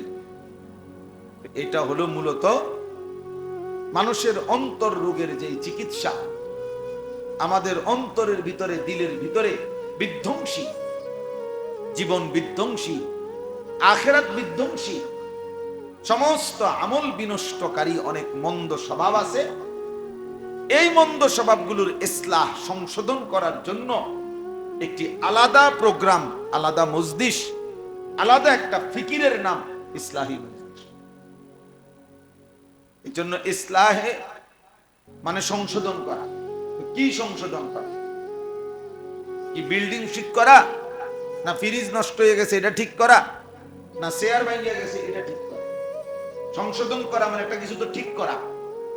এই ঠিক করাটা এগুলো না, বরং আত্মসংশোধন, দিল সংশোধন করা, কলিজা সংশোধন করা, কলব সংশোধন করা, কলব সংশোধন, ইসলাহে কলব, ইসলাহে নফস, এটাই আত্মশুদ্ধি, এটাই ইসলাহি মাহফিলের মূল মর্ম, মূল ফিকির। আমাদের সমাজের অনেক মানুষ, আমরা, আমিও আপনিও, অসংখ্য মন্দ স্বভাব আমাদের ভেতরে আছে, অন্তরের রোগ, কিন্তু আমরা এগুলারে পাত্তাও দেই না, তেমন কিছু মনেও করি না। এটা বহুত বড় ক্ষতিকারক, বহুত বড় ক্ষতিকারক, বহুত বড় ক্ষতিকারক। আমাদের মধ্যে গীবতের স্বভাব, এটা আমাদের একটা আভ্যন্তরীণ রোগ, যে অপরের কল্যাণ, অপরের যেই কোনো ভালো আমরা সহ্য করতে পারি না, ফলে আমরা তার বদনাম ছড়াইতে থাকি। তাহলে আমার মধ্যে তো এই মানসিকতাটা চেঞ্জ হওয়া উচিত। আমি যদি অপরের কল্যাণই না ভাবি, তো এটা কেমন আখলাক হইল, কেমন গুণ হইল? এরকম অসংখ্য মন্দ স্বভাব আমাদের দিলের মধ্যে আছে। এগুলোকে দূর করার মেহনত হলো এই ইসলাহি মেহনত, খানকাহি মেহনত, আউলিয়ায়ে কেরামের মেহনত, পীর বুজুর্গদের মেহনত। এটা ইদানিং কালে যত বেশি আমরা বস্তুবাদী হয়ে যাচ্ছি, মোবাইল, আধুনিকতা, ঢং ঢুং, রং ঢং, চাকচিক্য, হ্যাঁ। ওই দিন আমি একজনের, এমনি বুঝানোর জন্য বলতেছি, একজনের বক্তব্য শুনছি আমি মোবাইলে, আমার দেখাইলো। উনি একটা প্রতিষ্ঠানে বাচ্চাদেরকে কোরআন সুন্নাহর জ্ঞানে জ্ঞানী করবে, ইসলামিক স্কুল কি যেন নাম, এটা উনি এইটার উপরে, এই প্রিন্সিপাল বা প্রতিষ্ঠাতা যিনি, উনি প্রায় 30 মিনিটের কম হবে না, উনি এটা বুঝাইছে আর কি, যে বাচ্চাদেরকে কোরআন সুন্নাহর আলোকে আলোকিত করবে ইসলাম স্কুলের পরেও। এখন আমি ওনার এই বক্তব্যটা শুনছি পুরাটা মনোযোগ দিয়ে, একেবারে পুরাটা। এখন আমি খুব খেয়াল করছি, তাকাইয়া শুনছি, লক্ষ্য করলাম যে 40 মিনিট উনি বক্তব্য দিল, প্রতিটা লাইনের মধ্যে, প্রত্যেক লাইন কথার মধ্যে উনি 3টা-4টা করে ইংরেজি শব্দই বলছে, কিন্তু 40 মিনিটে উনার মুখ দিয়া একটা কোরআন শরীফের আয়াত কিংবা রাসূলুল্লাহ সাল্লাল্লাহু আলাইহি সাল্লামের হাদিস আমি শুনি নাই। উনি তার বাচ্চা কোরআন সুন্নাহর জ্ঞানে জ্ঞানী। তা আপনি যে শুধু ইংরেজি কইলেন, আপনি কি বুঝাইতে চাইলেন? আমরা বোকা মানুষ, আমরা বোকা মানুষ। আপনি ধর্মীয় জ্ঞানে পারদর্শী করবেন এরকম। এই জন্য বললাম, আমাদের এই ফিকিরটা, ইসলাহি মজলিস, ইসলাহি ফিকির, মূলত এটা একটা ফিকির, এটা একটা আবহমান কালের মেহনত। এদেশে পীর বলেন, বুজুর্গ বলেন, আউলিয়া বলেন, আল্লাহর নেক বান্দা মুত্তাকিরা বলেন, যুগ যুগ ধরে যা করছে তা ভিন্ন কিছু না, বরং কোরআনুল কারীমের মধ্যে আছে। আল্লাহ তাআলা বলছেন,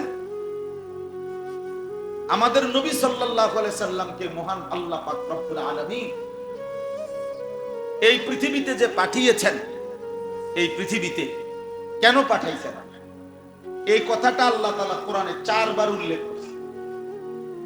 কোরআনুল কারীমের 4টি আয়াতের মধ্যে সূরা বাকারাতে 2 বার, সূরা আলে ইমরানে 1 বার, সূরা জুমআ একটা সূরা আছে এটাতে 1 বার, এই মোট 4 বার আল্লাহ বলছে কেন নবীকে পাঠাইলেন এই পৃথিবীতে। এই 4 বারই আল্লাহ তাআলা বলছে 3 উদ্দেশ্যে। কয় উদ্দেশ্যে? 1 নাম্বার, এই কোরআনুল কারীমের তেলাওয়াতের জন্য। ইয়াতলু আলাইহিম আয়াতিহি, এক নম্বর উদ্দেশ্য কোরআনুল কারীমের বিশুদ্ধ তেলাওয়াত। উম্মতের প্রত্যেকটা সদস্য, মুসলমানের প্রত্যেক সদস্য, ইমানদারের প্রতিটা সদস্য, ওই দোস্ত এখানে কথা বলো না, ওই ভাই, এই নওজোয়ান, এটা মসজিদ, ব্যক্তিগত কথা বলো না, নিজস্ব কথা থাকলে বাইরে যাও। তো ইয়াতলু আলাইহিম আয়াতিহি, প্রতিটা মুমিন, প্রতিটা ইমানদার আল্লাহর কোরআন তেলাওয়াত করবে, কোরআন শিখবে, বিশুদ্ধ কোরআন উচ্চারণ করবে। আপনি একটা ভাবেন তো, যদি 2 লাখ সাহাবী থাকে, কথার কথা 1.5 লাখ সাহাবী ছিল মনে করেন নবী সাল্লাল্লাহু আলাইহি সাল্লামের, এর মধ্যে আপনার কি মনে হয় কয় পার্সেন্ট কোরআন শরীফ শুদ্ধ পড়তে পারতেন? কয় পার্সেন্ট? 100%। কথা বলেন না, কয় পার্সেন্ট? 100%। 100%। তাহলে একজন মুসলমান, একজন মুমিন, আমাদের নবী সাল্লাল্লাহু আলাইহি সাল্লামের ইমানদার উম্মত, অথচ আল্লাহর কোরআন সে পড়তে পারে না, এটা কল্পনাই করা যায় না, এটা হতেই পারে না, হতেই পারে না। এ উম্মতে মুহাম্মাদীর অন্তর্ভুক্ত ইমানদার হতেই পারে না। এ তার নবীকে চেনেই না, তার সাথে তার নবীর কোনো সম্পর্ক নাই, দুনিয়ার অন্য কারো সম্পর্ক আছে। এই মিথ্যা দাবিদার যদি 1000 কোটি বার চিৎকার করে বলে আমি নবী সাল্লাল্লাহু আলাইহি সাল্লামকে চিনি, মহব্বত করি, ভালোবাসি, এই মিথ্যা দাবি, মিথ্যা দাবি, মিথ্যা দাবি, এটা ধোঁকা, ধোঁকা, ধোঁকা, ধোঁকা, এটা ধোঁকা।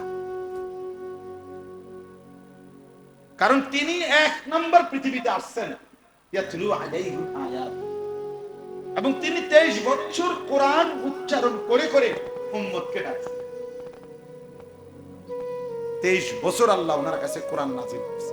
কোরআন বিহীন কোনো মাস যায় নাই, কোরআন বিহীন কোনো সপ্তাহ যায় নাই, কোরআন বিহীন কোনো দিন কাটে।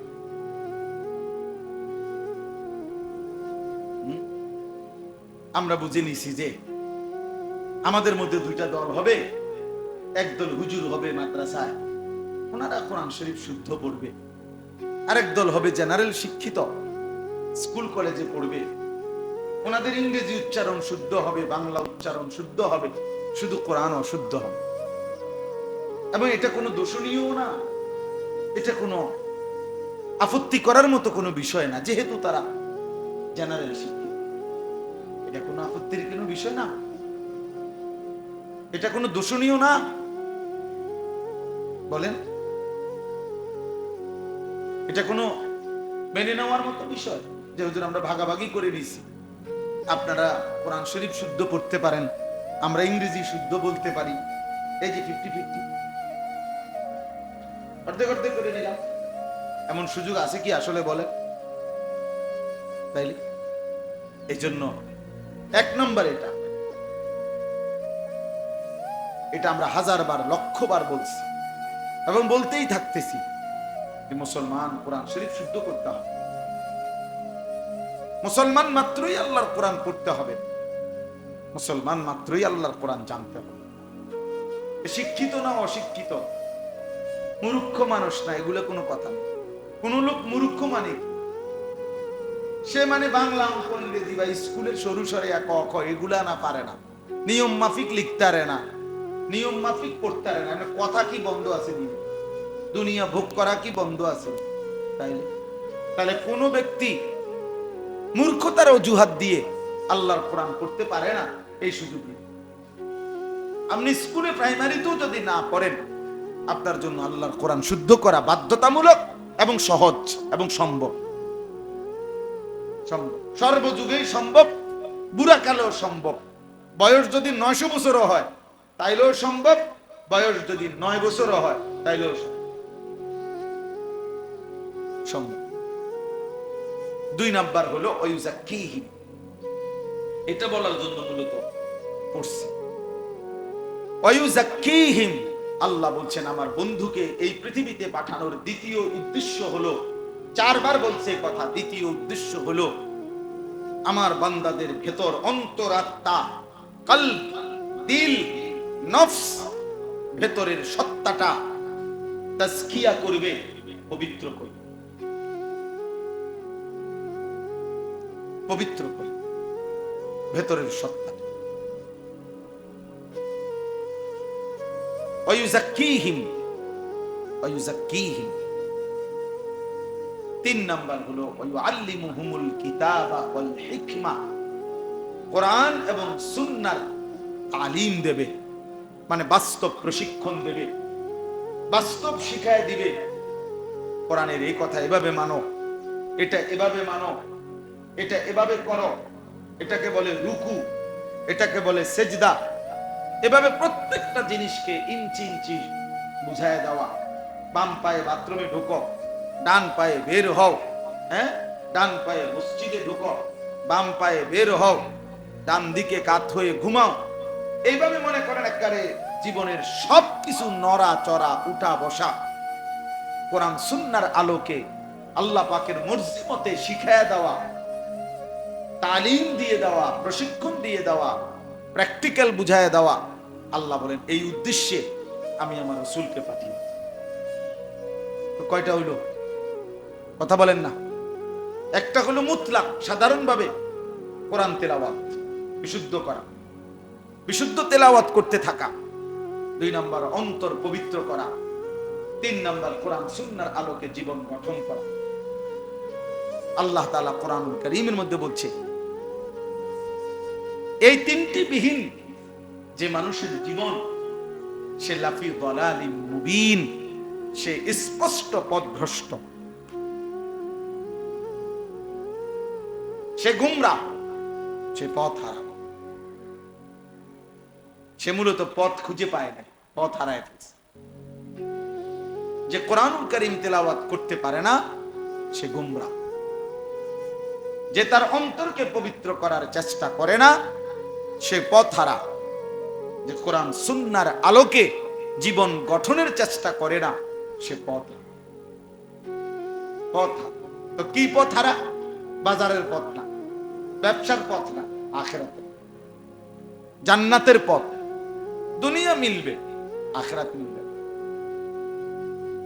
ওমা লাহু ফিল আখিরাতি মিন খালাক, আল্লাহ বলেন আখিরাতে কোনো অংশ হবে না। তো এখন এই মাঝখানের যেটা ওয়ায়ুযাক্কিহি, তাহলে আমাদের প্রিয় নবী সাল্লাল্লাহু আলাইহি সাল্লামের এই পৃথিবীতে প্রেরণ করা, এর মধ্যেই অন্যতম উদ্দেশ্য হইল অন্তর পবিত্র করা। এটাই ইসলাহি মাহফিল, এটাই ইসলাহি নফস, এটাই আত্মশুদ্ধি, এটাই আত্মসংশোধন, এটাই তাজকিয়া। এই যেটা ওয়ায়ুযাক্কিহিমের অর্থ। অতএব নবী সাল্লাল্লাহু আলাইহি ওয়াসাল্লামের মধ্যে তার জামানায় অন্তর বিশুদ্ধ করার মেহনত চলমান ছিল। একটা যে কয়েকজন মনোযোগ দিয়ে শুনতেছেন আপনাদেরকে বলি, একটা বিখ্যাত হাদিস আছে। আমাদের প্রিয় নবী সাল্লাল্লাহু আলাইহি সাল্লামের কাছে একদিন জিবরাইল আলাইহিস সালাম এসে নবীজি সাল্লাল্লাহু আলাইহি সাল্লামের সামনে বসে কয়েকটা প্রশ্ন করছিলেন। এই প্রশ্নটা, এই হাদিসটা, হাদিসে জিবরাইল বলে এটারে। এটা বিখ্যাত হাদিস, আমাদের মাদ্রাসায় পড়ার জীবনে সব তালেবে ইলম এটা জানে। এটা একটা সুপ্রসিদ্ধ হাদিস, সব কিতাবে আছে। তো ওই কিতাবের মধ্যে আছে যে জিবরাইল মানুষের আকৃতিতে নবীজি সাল্লাল্লাহু আলাইহি সাল্লামের কাছে এসে সাহাবায়ে কেরামের উপস্থিতিতে একদম নবীজির হাঁটু বরাবর সামনে মুখোমুখি বসে নবীজি সাল্লাল্লাহু আলাইহি সাল্লামকে প্রথম প্রশ্ন করছিল, মাল ইসলাম, হে আল্লাহর নবী ইসলাম কি? নবীজি সাল্লাল্লাহু আলাইহি ওয়াসাল্লাম বলছেন, আল্লাহ এবং তার রাসূলের প্রতি ঈমান আনা, 5 ওয়াক্ত নামাজ পড়া, বছর শেষে হিসাব করে যাকাত প্রদান করা, রমজান মাসে রোজা রাখা, সামর্থ্য হলে হজ করা। ইসলাম। তিনি বললেন সাদ্দাকতা, আপনি সঠিক বলেছেন। হযরত ওমর রাদিয়াল্লাহু তাআলা আনহু বলেন, আমরা অবাক হচ্ছিলাম, লোকটা নিজেই প্রশ্ন করছে আবার সেই বলতেছে সঠিক বলেছেন। তাই আমরা বুঝতেছিলাম যে এই লোকটা ভিন্ন কেউ, তাহলে এটা তো সিস্টেম হইতে পারে না যে জানতে চাচ্ছে তাকে উত্তর বলার পরে আবার সে বলতেছে সঠিক বলেছে, তো বোঝা গেল সে আগের থেকেই জানে। এবার তিনি জিজ্ঞেস করলেন, মাল ঈমান, হে আল্লাহর নবী সাল্লাল্লাহু আলাইহি সাল্লাম, ঈমান কি? ছেলেরা কথা বলো না, কথা বলো না। দোস্ত, বসে থাকাটা যেন এক প্যাকেট খিচুড়ির লেগে না হয়। এত বড় অসভ্য হইও না মুসলমানের বাচ্চা, এত বড় অসভ্য নির্লজ্জ বেহায়া হইও না। বসে থাকা যেন এই কারণে না হয় যে শুনছি এক প্যাকেট খিচুড়ি দিব। আফসোস, অনেক ছেলের চেহারা দেখলে বোঝা যায় এমন শক্ত নাফরমান জানোয়ার একটা সেজদা দেয় না, খোঁজে একটা জিলাপি দিব না, একটা সেজদা। এত বেহায়া, এত নির্লজ্জ, বেশরম। আফসোস, প্রয়োজনে রাতের 3টা পর্যন্ত সজাগ থাকবে, এক প্লেট খিচুড়ি লেগে, কিন্তু নামাজ পড়বে, সেজদা দিবে। কি পরিমাণ নিকৃষ্ট জীবন যদি শুধু এতটুকুই হয় যে খানা, এরপরে বাথরুম, খালাস, এতটুকুর নাম মোহ। আমার খুব মায়া লাগে এগুলা ছেলেদের দিকে, এতে কি পোলা পায়নি এগুলা, কারণ আমার জিন্দিগিটাই তো ওয়াজ। এই খিচুড়ির জন্য ঘুরে বাইরে বাইরে ঘুরে, নামাজের টাইম হইছে, এশার নামাজের মনে করেন বিরতি দিছে, শয়তানের মতো সরে গেছে, আজকে আবার ঘুরে খিচুড়িটা। আফসোস, হায় মুসলমানের সন্তান এভাবে আল্লাহকে ভুলে, এভাবে আল্লাহকে ভুলে। মা বাবাই বা কি শিখাইলো, মা বাবারই বা কি অর্জন হইল? আপন সন্তান চোখের সামনে, আল্লাহই চিনে না, এই মা বাবা শিখাইলই কি, জানাইলই কি? এই মা বাবার জীবনের অর্জনটাই কি? অর্জনটাই ইনসাফ করে ভাবো, এটা ভাবা উচিত আমাদের। আমরা আমাদের সন্তানকে কি শিখালাম? আহা, আমি আমার সন্তানকে আল্লাহই চিনাইতে পারলাম না, আমি আমার সন্তানের কপাল আল্লাহর জন্য সেজদা দেওয়াইতে পারলাম না। কি পরিমাণ গাঁটতেরা, কত বড় গাদ্দার, কত বড় ঘাড়তেরা জানোয়ার, যে তার কপাল এত বড় ঘাউরা, আমি আল্লাহকে সেজদা দেব, যিনি আমাকে সব খাওয়ায় আমি তারে দেব না সেজদা, যিনি আমারে 24 ঘন্টা লালন পালন করে আমি তাকে সেজদা দেব। হুজুর, তোর আব্বাও যদি কয় দিতাম না সেজদা, দেব না। তোর বাপও যদি, এত শক্ত ভাবে মুসলমানের ঘরে মুসলমানের সন্তান আল্লাহ ভুলে যাওয়া, এটা ওই ফ্যামিলির জন্য আফসোস ছাড়া, ওই পিতা মাতার দুর্ভাগ্য ছাড়া ব্যর্থ ওই মা, যাদের চোখের সামনে তাদের সন্তান মালিক ভুলে গেছে, আল্লাহ ভুলে গেছে, তাদের জীবনের কোনো অর্জন নেই। খাট পালং আর সোফা এগুলো কোনো অর্জন, এগুলো ঠিক করন লাগে কয়দিন পর। পৃথিবীর সর্বাধুনিক কাঠ দিয়েও যদি সোফা বানায়, বছর 2 এর মধ্যেই বার্নিশ উঠে যায়, একখান দিয়ে না একখান দিয়া ডিস্টার্ব হয়ই হয়। কাজে এগুলো স্থায়ী হবে, কিন্তু সেজদা স্থায়ী, আল্লাহর কোরআন স্থায়ী। আল্লাহ আমাদের ছেলেদেরকে বুঝ দান করে, বুঝ দান। অনেক ছেলে এই আপনার জুমার দিনও আছে অনেক ছেলে 1 মিনিট হুজুরের কথা শোনে,